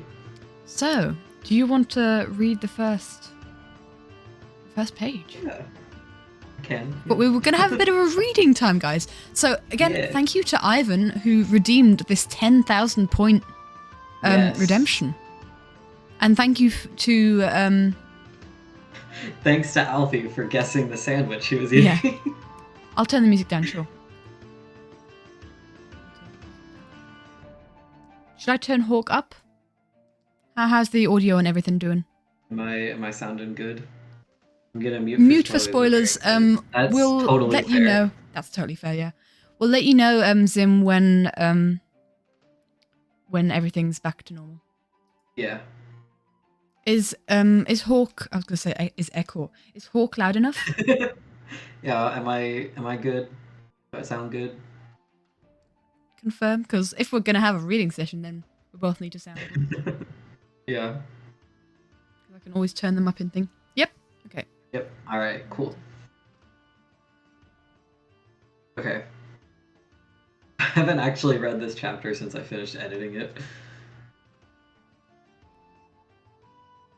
Oh, Oh, that would I have been wish so cool, that Semtex. would have been awesome. Speaking of reviews, if you guys buy the book, I would really appreciate it if you would go to Amazon and leave a review, because that's how people are going to find it, by it having like reviews and like the ratings and stuff. So if you guys do read it, I would really appreciate it if you could leave a review. Even if it's just like lipped as a boss. Yeah. Just something to get people to go, oh, this book is, people are saying that they like this book, so. Okay, so we'll start. I'm gonna mute on stream while you're reading that first chapter, but not on Discord, Okay. so you'll kind of still hear me shuffling about in the background. I hope that doesn't Yeah, that's fine. Don't worry about it. distract. Okay. Chapter 1, Present Day. I must go, Ekor sighs, pushing himself into a standing position. Ure, Ekor's twin brother, quickly follows, hugging his book to his chest. Can't you stay for a few minutes longer? I'm afraid I cannot. Unfortunately, I have several things scheduled to do. Perhaps we can spend time together tomorrow, Ekor suggests with a smile, pulling his brother into a tight hug before returning to the castle. As soon as Ekor is gone from Ure's company, the hushed whispers all around him sneak into his mind again. At first, he attempts to remember what Ure had said about it stemming from stress, but with the way the people watch him as he walks down the halls, it's incredibly difficult to believe that there isn't something being hidden from him. Whispers have followed Ekor from the moment he arose from bed that morning. Whispers of his friend John's late arrival, whispers of the coronation only 4 days away to coincide with the twins' birthday. There are other mutterings too, but everyone is being quite careful to keep it from Ekor's drooping stag ears. It takes all of his self-control to stop himself from grabbing hold of someone and demanding to know what everyone is keeping from him. Anxiety creeps into Ekor's chest and makes its home there.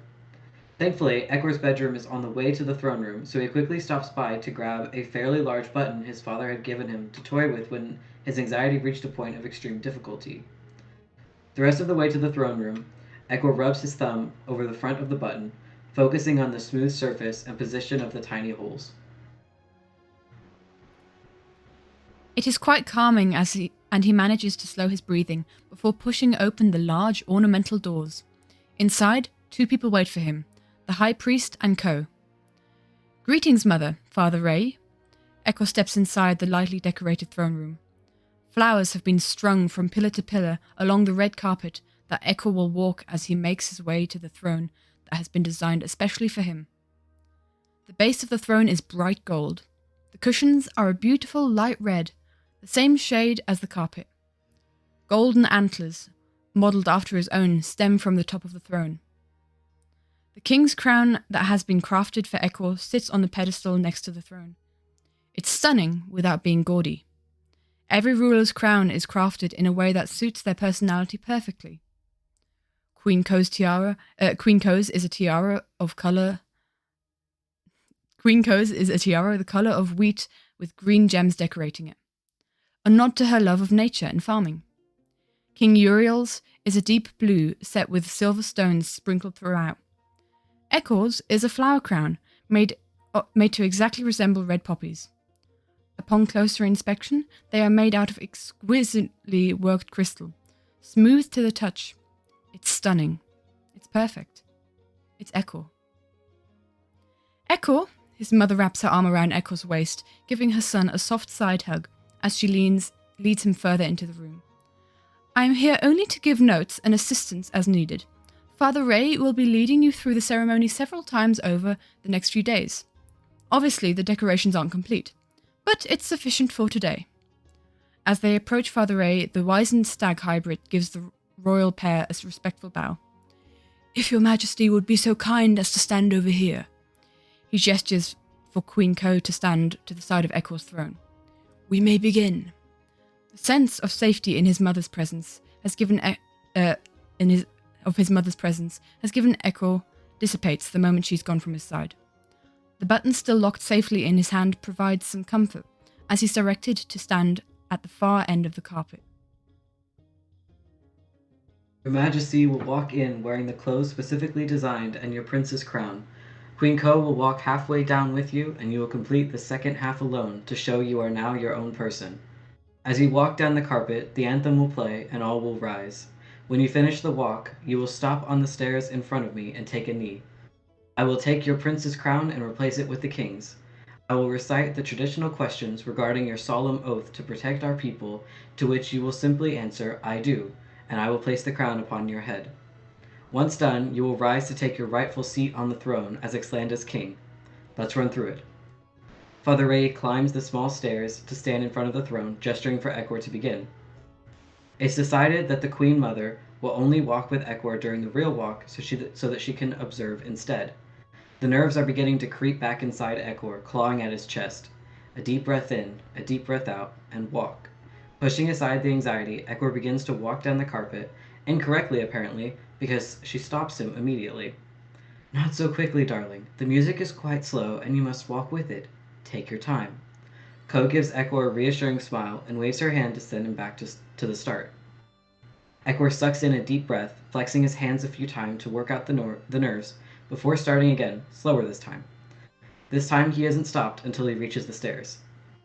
Go halfway up, darling, before you kneel. Ko instructs. Ekwar does as his mother says, kneeling on one knee halfway up the small stairs. He watches as Father Ray mimes removing a crown from Ekwar's head and picking up the king's crown. Prince Ekwar, do you swear to guard Ixlanda, darn it. Prince Ekwar, do you swear to guard Ixlanda with your soul in this life and any following? Father Ray speaks loud enough to be heard even in the far corners of the room. Each soul can have multiple lives in this world, unless their soul is severed from the plane in some way. Typically, people's souls don't go on to lead the same lives as they had before. But it has happened before that a ruler has been reincarnated and returned to become the ruler once again.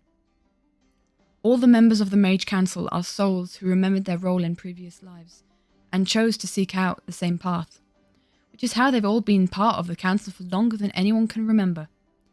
Some people have the ability to regain memories from past lives, some can be reminded, and some are incapable of remembering anything at all. Ekwar has met several people who have memories from previous lives, and their stories are objectively the best. When new royals are born, the Mage Council observes them through magical and practical means to ascertain if they had previous lives. It was determined when the twins were quite young that they are fresh souls, meaning this is their first life. This gives them both free range to decide what kind of person they are going to be, where life will take them, and how they will affect the course of time forever. It's this that causes Ekwar to wholeheartedly say, I do. Out of the corner of his eye, Ekwar can see Ko smile. Father Ray mirrors Ko's smile before he continues. Do you swear to guide the people of Ixlanda with a full heart and a clear mind? I do, Ekwar vows. And do you swear to care for Ixlanda, just as you would care for your own family? Father Ray asks seriously. For a final time, Ekwar promises, I do. And I shall place the crown upon your head. Father Ray mimes the action, and you will ascend to your throne. Ekwar slowly stands and walks forward as Father Ray moves to the side, and he takes his place on the throne. Ko claps, smiling widely. Perfect, darling. A relieved smile graces Ekwar's face. Thank you, Mother. Now it just needs to go that well on the proper day with over 100 people watching him. Surely it will be fine, especially with Ure, John, and Lipta sitting just to the side of the stage. Father Ray has Ekwar go through everything twice more before allowing him to go. By the third time, Ekwar is sure he has the process down perfectly. Ko only stops him a few times when he walks too quickly down the path laid out for him, but he's sure with the music playing, it'll be much easier to move at the correct speed. When he's dismissed, he's actually feeling so good that he's completely forgotten the strange atmosphere around the castle earlier in the day. That is until a servant approaches Ko to whisper in her ear. The whole time, the pair of them are staring at Ekwar. All of the anxiety of eyes on him and whispering voices floods back into Ekwar's system. This time, in a more angry fashion, now that it's been confirmed to him that his mother is hiding something. Thankfully, Ekor has the control to wait until the servant and Father Ray have both exited the room before turning on Ko. Mother, what is going on? Ekor demands to know, his voice coming out much angrier than he had planned. Whatever do you mean, darling? Ko replies, Please don't pretend like you don't know. Everyone has been staring and whispering and keeping secrets all day, and I demand to know what's going on. Please, Mother. Ekor does his best to keep the panic inside, and Ko, thankfully, seems to notice how bad this is affecting him. Darling, I promise it's nothing bad. Ko pulls Ekor into a hug, knowing physical affection has a calming effect on her son. Do you remember when your father and I threw you and Yurei a surprise party for doing so well in your studies? And how everyone in the castle knew? It made you very afraid that we were all keeping things from you, but it turned out to be a wonderful time. Ekor nods slowly from where his head rests on Ko's shoulder. John, one of the two twins' best friends, had helped plan that party, and it had been perfect. Well, it's like that. A big surprise that we cannot tell you about. But no you will love. Ko pushes Ekor back slightly to look into his eyes. Don't worry, darling. I would never surprise you with something bad. Her words do serve to comfort Ekor slightly. The anxiety beast being pushed back for the time being. Okay, I trust you, Mother. Ko smiles, gently pressing a light kiss to Ekor's forehead. Good. Now run along. Your surprise is almost ready. Ekor bids Ko farewell and leaves the throne room. See, he tells himself, she isn't angry all the time. It's around mid-afternoon, so he should have some time to rest before anything else is to happen. The eyes and whispers follow him throughout the castle, but his mother's promise rings aloud in his mind. She would never plan anything that would upset him. So he ignores the crawling feeling at the knowledge others are watching him. When Ekor closes his bedroom door behind him, locking him away from the stresses of the outside world, Maki is waiting for him on the edge of the window, awaiting a treat. The sight fills him with joy, both because his pet has returned and because a letter from John should be there. Except there isn't one. He looks all around the room in case it had fallen under something or Maki had dropped it in the wrong spot, in an odd spot, but he can't find anything. Perhaps Maki hadn't been able to find the boat. Just a quick question, is it Maki or Macy? It's Macy. Macy, darn it, I'm sorry. This morning, John's letter to Yurei said that the waters are rough for the time being. That must be why Macy returned without a response. However, Ekor's letter to John is also nowhere to be found, meaning it has been received. Ekor frowns. John always responds to Ekor's letters. He had responded to Yurei's, so why hadn't Ekor gotten a letter in return? After the day so far, he finds he has no energy to deal with the disappointment of not hearing from his best friend, so he simply slips under the covers of his bed to hide from the world. He has nothing to attend to until dinner anyway, so the world can wait a few hours more. Apparently, Ekor fell asleep because he wakes up to the sun setting through his window and a soft knock on the door. Gathering his energy, Ekor stands from the bed, quickly fixes his hair and clothes, and moves over to the door. Before he can open it, he steps on something that crinkles under his hoof. A letter rests just inside the door, like it had been slipped under the crack at the bottom. What is this? Ekor picks up the parchment, and with the fading light, can see the familiar scrawl of John's handwriting, spelling out his name, and John's family crest on the wax stamp at the back. Is he here? Is John here? Ekor's tired mind wonders. Quickly throwing open the bedroom door, shows no one. The hallway is empty. Strange. Ekor closes the door and moves to sit at his desk in front of the window. It's the perfect spot for a workplace because it allows him to look out over the gardens, admire the sunrise and sunset, and interact with nature in general whilst working. Breaking the seal in half to open the letter, Ekor unfolds the paper to reveal a note from John. Dearest Ekor, I could hide that it's me writing this, but I'm sure you know my handwriting by now. I know I could pick yours out of a lineup of 1,000. We've been friends for a long time. You, Yurei, and Lipto were my first real friends, and I've been beyond thankful to get to know all of you. I got so invested I forgot how to read too. For the past 6 years, one thing has been at the forefront of my mind. I wondered for a long time if you remembered the promise we made to each other in the garden all those years ago. Since that night, I've spent time finding the perfect way to fulfill the promise, and I believe I have.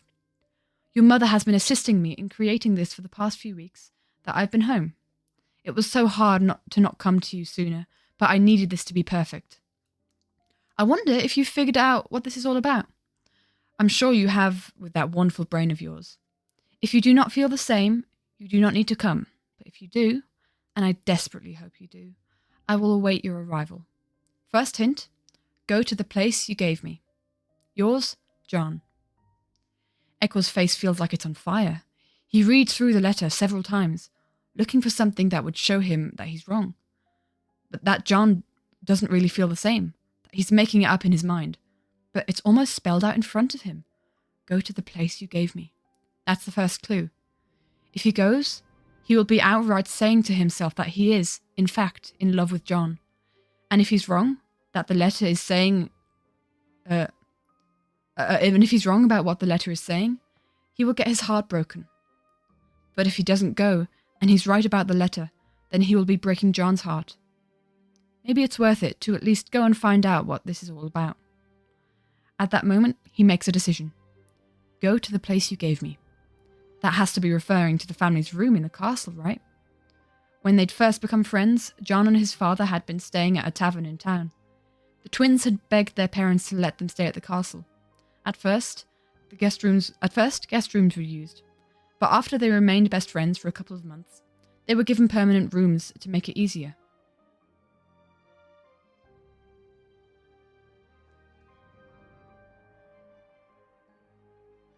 My dude, if you're reading, I think you're muted. I pressed the button. Letter still in hand, Ekwar makes his way through the halls to John's room. He considers knocking, but if John is waiting at the end of the treasure hunt, then he won't be in his room. So instead, he just opens the door, finding that he is correct. The room is as messy as it always is when John is staying with them, but Ekwar doesn't really mind. He walks in and looks around to find anything that would indicate where to go next, and finds a note on the end table next to a poppy, Ekwar's favorite flower. Only one sentence is written in the note. Go to the place where the water rose. Ekwar chuckles softly. If John is trying to make this difficult, he is failing spectacularly. The memory of John splashing the twins with water after they'd accidentally hit him with a splash of their own brings a smile to Ekwar's face. The dock is surprisingly empty, but it is after dusk, so perhaps everyone is taking a break for dinner or getting ready to settle down for the night. Where would John have put the next clue? After a few minutes of searching, Ekwar finds himself on the dock where John's father's boat usually rests while they are visiting. Nailed to one of the posts, there is another note and poppy. Ekwar pulls them both free, adding the poppy to the hand that holds the first, and reads the note. Go to where Yurei used fire. That one takes Ekwar a moment. Yurei's power is fire, and after unlocking it, he used it almost everywhere after their parents got so tired of everything being scorched that they told him not to. Perhaps John is referring to the first time Yurei used fire, and Ekwar is correct. Upon reaching the forest, there's another note and a poppy nailed to the tree closest to where Yurei's wall of fire had blocked Ekwar so long ago.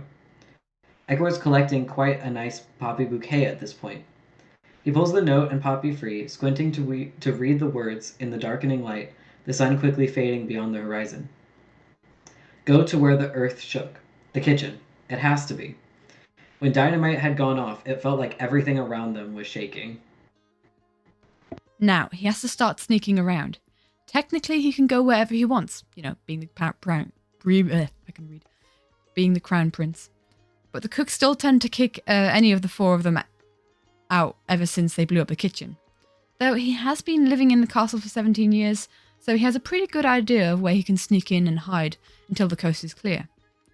There's a small window in the back of the pantry that no one would think to look at if they weren't specifically getting oats. Thankfully, the place they'd blown up isn't too far from there, just outside the pantry, so Echo quietly moves through the dark room, waiting until the voices chatting to each other fade, then carefully opens the door. It seems that everyone in there had just gone to take food to the dining hall, so he should be fine for a couple of minutes. Echo sneaks out of the pantry into the main kitchen area. The spot they'd blown up is in the center of the room, and there's another poppy and a note tied to the spice racks. He's honestly a little surprised that no one has seen it yet, though, considering it seems like everyone was in on this except for him, There's a chance that they just ignored it or even suggested the spot. Echo snags the beautiful red flower and note from the rack and reads it under the light of the lamps all along the walls. Go to where the flowers bloom and fun never ends. The garden is always full of flowers, no matter what time of year it is, or how hard the freezes have been. The gardener's magic wards keep them in bloom forever. The garden is also where the floors, the name Echo, Yurei, John, and their other best friend Lipta had given themselves as children, had played the majority of the time John visited. It's also where John and Echo had made the vow to each other all those years ago. It's the perfect spot to end this hunt. Ekor smiles softly at the memories they both made together in the gorgeous garden.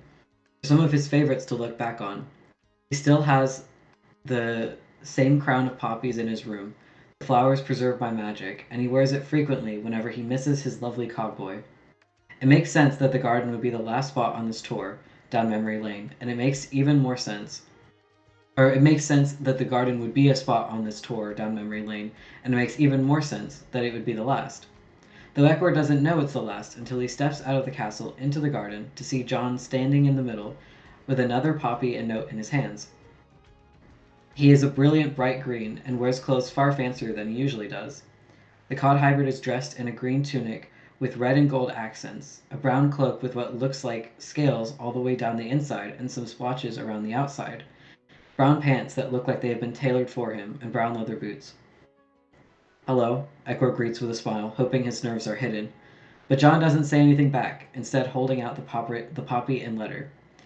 Anxiously, Ekor first takes the poppy, adding it to the other four in his hand before taking the letter. The outside looks the same as the first letter he'd received, fancy paper, intentionally neater handwriting, and John's family crest on the seal. The creeping feeling of eyes on him draws Ekor to believe that others are in the area, waiting with bated breath to see what will happen. To be fair, Ekor is also nervously waiting to see what will happen. Before you open that, John begins, just as Ekor breaks the seal on the letter. Since you're here, I'm assuming you remember the promise we made when we were kids. John pauses until Ekor nods affirmatively. I honestly haven't stopped thinking about it since it happened. I wish we could have been together officially ever since then, but I'm also happy we waited because it only solidified my feelings for you. I think I've been in love with you since we first met, if I'm honest with myself. You are everything. Your smile lights up any room you're in. Your eyes shine as though they were glistening stars. And you never fail to illuminate any space you're in, no matter how dark it is. You make me happier than I've ever been. Every single memory I look back on with joy. There you are in the center of it. I want you in my life, all of my lives, from now on. Forever and always. You are everything, Echo. I know typically we're meant to court for at least a few months before anything serious is presented, but we've known each other for so long that I don't want to wait any longer than is necessary. I received special permission from the Queen herself to present this question to you. So, John gets down on one knee and pulls out a small box, opening it to reveal the most stunning ring Echo has ever seen. It's a ring of red poppies made of metal with a single blue cornflower to represent John. Echo has seen it once before when John's father, Rickard, showed them the same ring. The ring he proposed to John's mother with. Will you, Prince Echo of Ixlander, make me the happiest man alive and marry me? Time stops. It simply stops while Echo processes this. John, the man he's been in love with for longer than he can remember, is asking to marry him? There's simply nothing else to say except yes.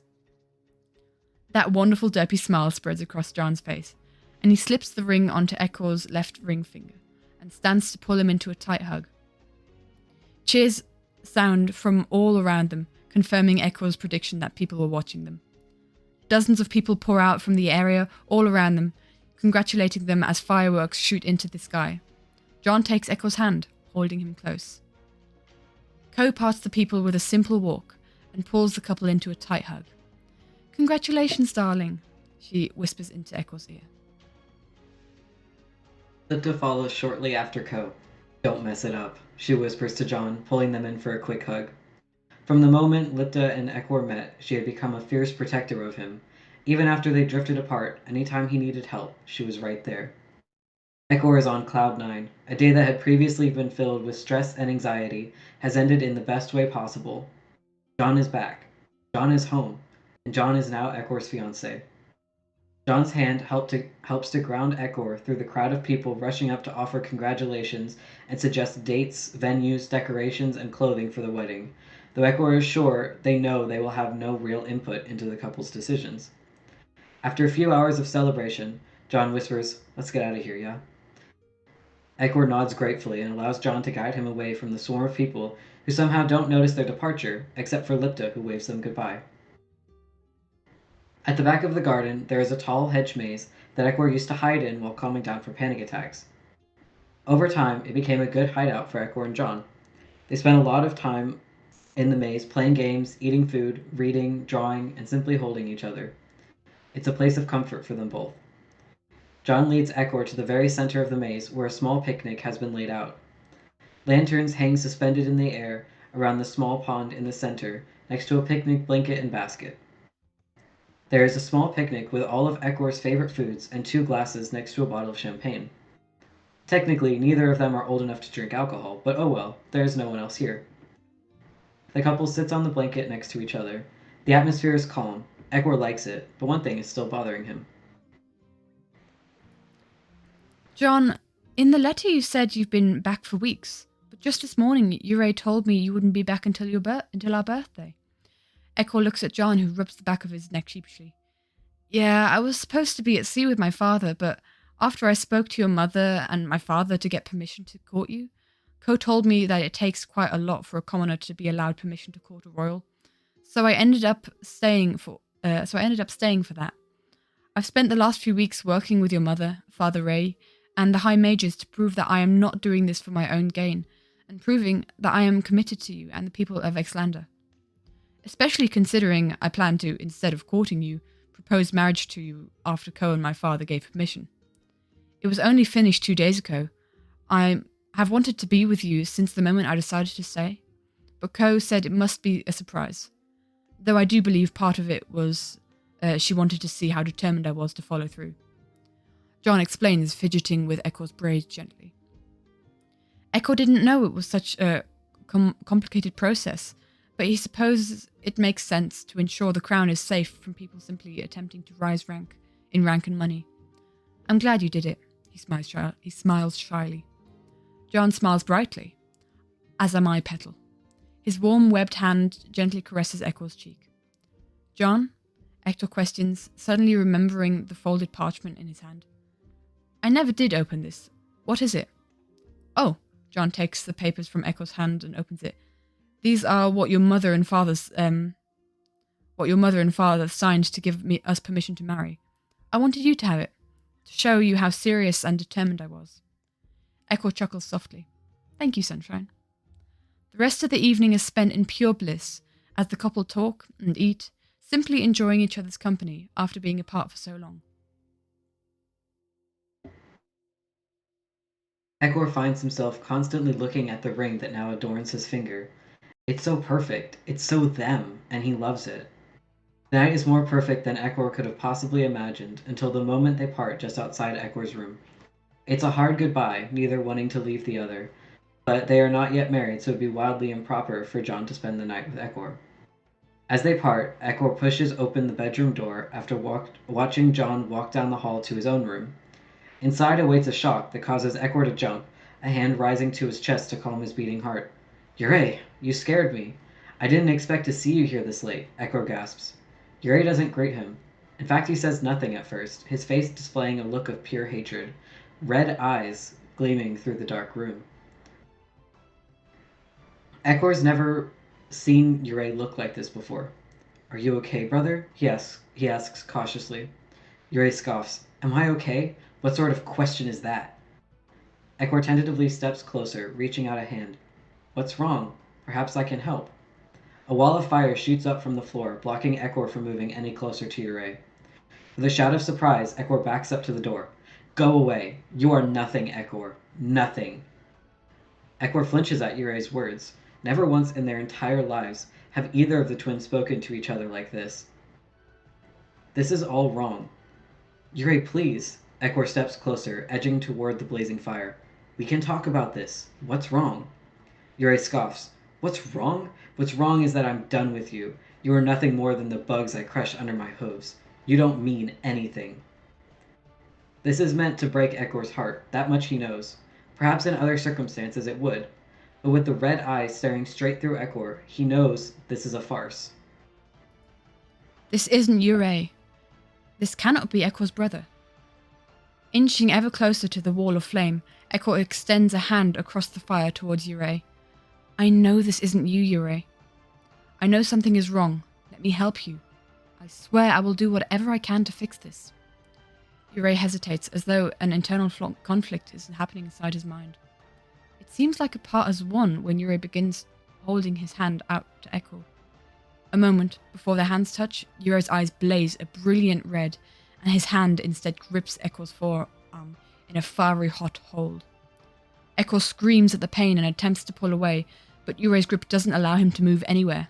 Yurei's hand presses against Ekor's chest, bringing the blinding pain just above his heart, and the smell of searing cotton in his nose. All around him is intense heat, the wall of fire just below his arm, the flaming heat grasping his skin, the burning above his heart. Nothing exists except for this pain, until Yurei releases his grasp, carelessly throwing Ekor to the floor. It's too late. I do not want you anymore. Any of you. Ekor watches from the ground as Yurei steps to the windowsill, looking back only when the door slams open, revealing a dozen guards. Dun dun dun. Dun dun dun! That was chapter 1, everyone. I hope those of you who did mention, did stay around, liked it, enjoyed it. Yeah. I can type, I promise. Just letting Zim know. There we go. Wow, we've been at this for 4 hours. Yeah, that's crazy. Mm-hmm. Well, it's been a lot of fun. It has. It has. I've had a good time, and I honestly am just like 10 times more hyped. I was hyped before, but I'm 10 times more hyped to finish this book. I've enjoyed it so far. How many points for chapter 2? Chapter 2? How many you got? Yeah, how many you got, Conan?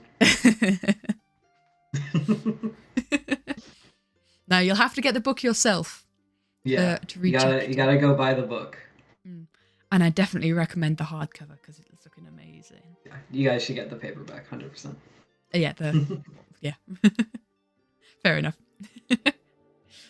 Oh, I'm really excited for this, and I'm so proud of you, my dude. This is a huge step. Thank you. I'm really glad people are enjoying it.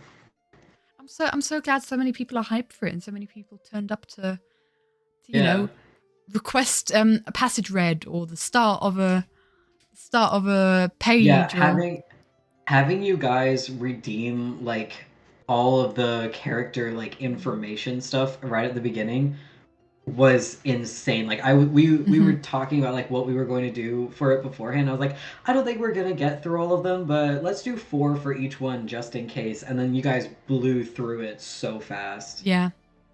Big thanks goes out to Sam for that. I think Sam did most of them. Yes. Yeah, Sam did most of them, so thank you, Sam, if you're still here. Hopefully Sam is sleeping. Oh, we've got another one from Ellie.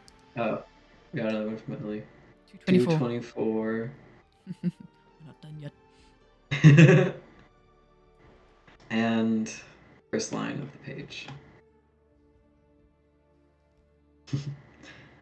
The room was quiet with a tense atmosphere. There you go. There you go. It feels like so little now that we've read a whole chapter. I know. It feels like there's nothing there. Yeah. But I mean, that just means you guys got to get the book so that you can get the context. Exactly. I'm going to scroll away from this because I don't know how. Honestly, I tell you what, a reason why it's taken me so long to read it, with Google Docs on my iPad, it's just one continuous flow of one continuous flow of a document. So it has no page breaks, no page numbers. Mm. So until Yeah, I've that would be difficult to read. yeah, until I finally scroll down to the right point, I think I might just read the rest of the book on my computer, to be honest, because the page breaks there. Yeah. You could do that. Yeah, I think I will. Oh, I'm sorry. Or I wait for the hard, sorry, Yeah, you can. the physical book to arrive. Ooh. Yeah, it'll probably end up being a couple weeks, but I'll try to get it to you as soon as possible. I can't wait. I'm so hyped for it. So, is there anyone else who has any points left they wish to redeem? Because, Yeah. before we Or finish any up. questions. Or any questions, of course. Any questions or any points, With the reading of the first chapter, have any questions arisen? Obviously, they can't be too spoilery. Yeah. Because now people by the have way, a whole bunch of context. just for context, Yurei's eyes being red was a really important thing because Yurei's eyes are purple, and I think I did mention that in chapter 1, but I don't remember. Sorry, I'm gonna interrupt you there because not everyone listened to the first chapter, Okay. and not everyone won't say knows that part about the eyes. Yeah, I won't say that anymore. Oh, this one's fun. 23. Patches of his chest and legs and a line from his jaw to just under his right eye are covered in a burning agony now as well. There you Ooh. go. Have fun with that. Have fun with that one. Ooh. Oh, I'm exhausted. Yeah, I need to get something to eat. Yeah, you haven't had lunch yet, my dude. All right. No, I haven't. Well, final chances, because these channel point redemptions are going to be gone forever after today. Mm-hmm. Just so that you guys know. Yeah, get some food and rest. You deserve Get some rest. Yeah, so do you. So, I'm going to bed. I gotta get up early tomorrow. Yeah. But yeah, final chances, my guys. If we've ended the stream by the time, yeah, I thought Ellie would have another. Yeah.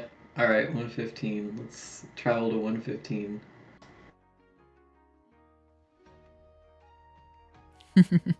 Ellie's using up all points.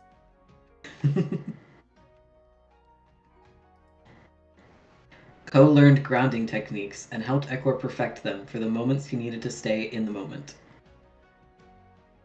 And we got another one for page 17. We had page 17, Ellie. Yeah, page 17 has already been done. That was in the first chapter. Mm-hmm. That was the final page of the first chapter. Pick a different one. Okay. The twins had just turned 6 years old when they met the friend they'd keep for life. Oh, that's a cute one. I like that. Yeah. Right, I think we'll leave it at there. Ellie, I have 4K. No, do not keep me up all night. No, it's like after 10 for Katie, so yeah, I gotta go sleep. We get off now. Your girl's got to get up at 7 a.m. tomorrow and then be mentally active for 6 hours. So, yeah. Well, it was great getting to do this stream. I'm very glad I was able to get to talk to you guys about the book, and it was just so much fun. So thank you to everyone who joined and who's watching this after because they wanted to hear us read the first chapter. Yeah, exactly. And if you are also Ellie has requested page 19. Yeah. And if you are if you want to watch the rest of the stream, if you didn't catch it all, it will be on this Twitch channel for another couple of weeks, and then I'll go up to Miss Katie Rowe or Katie Rowe VODs on the VOD channel. Mm-hmm. I'll just so that you guys are aware where it'll go afterwards. Oh my gosh, Ellie. 19, 20, and 23. 20 and 23. Okay, 19. Let me have it! That's it. 20, 23, and 25. Then Ellie, I'm going to take away your point privileges. 20, 23, and 25, and then 30. Okay. Ekor's eyes went wide as he tried to figure out where it had even come from. And then we have 23. When they finally ran out of energy, the trio collapsed into a pile next to the large oak tree, laughing breathlessly. And then we have 25. Oh, this one's good. Their eyes widen, seeming to understand that Ekor has no intention of stopping. And then we've got 30. We're down. This is it. This is the last one. Yeah, I removed the channel point redemption. Okay, good. Yuray's eyes changed color. That's it. There we go. There we go. And just in case coming to the stream. We've read all the passages, we've done the read first chapter. We've done deactivated all the things that we plan to do. Right. They Changed color. Oh my god. Yep. Yeah, conning. I've just removed them all. Well, I hope you can kind of come down from the high of releasing your first book. I shall hydrate. Hydrate. Ellie, I'm going to bed. Yeah, no. We're just end the stream. We're done. I am right. Forget it. I'm deactivating all channel points. It's all gone. There's nothing there. It's all gone. Apart from the defaults. Wait, the defaults are there. Switch off the defaults quick before the other channels. There we go. No. Right, guys. It's been wonderful. Thank you guys so much for hanging out. Yeah, it's been really great. It's so cool to see the supportive community that we have. Yeah. I was sure that nobody was going to show up, and you guys have just made my day so great. And I was sure that people were definitely going to show up. You still have 247 points. Ellie, you can save those for the next stream. Thank you guys so much for hanging out. I think it's time for us to say goodbye. Glider cheered 100. Thank you so much, Glider, although you can't hear me. So I will once again just send a little love heart to you as a thank you. Yeah. Now my Twitch is like, why have you switched off all your channel point redemptions? This is not how this works. That's the link to the book. Yeah, if you wanna, I mean, come on, guys. If these last 4 hours haven't convinced you, 4 hours and 20 minutes, I'd like to say, haven't convinced you to get this book, what else will? Come on. What else can we do? What? Thank you for the stream. What in the world? Yes. Yeah, I think we did good hyping up this awesome story. I think we did. I appreciate everybody who hyped up, like redeemed the points and stuff. Yeah. Especially to Ivan for redeeming the first chapter. Yeah, exactly. It's you guys that have kept this stream going for 4.5. I mean, surely maybe we could have filled it with filled 4.5 hours on our own, but it's you guys who kept asking questions and asking for pages and all that sort of thing and trying to learn more about this book. It's you guys that kept it going and that kept the hype going, so that's just awesome. Yeah. I can do more. Let me in. Really appreciate it. Let me in. Ellie, no. But yeah. Bye. Yeah. Oh, it's been lovely. It's been fun. So I think it's time for us. Do you want to send people off? Sure. You know the saying? We will. No, I'm just gonna send you into the void. I think something like that. Everybody, go hang out in the void. Bye. Time to send you off into the void that is the internet. Bye, guys. Yes. Bye.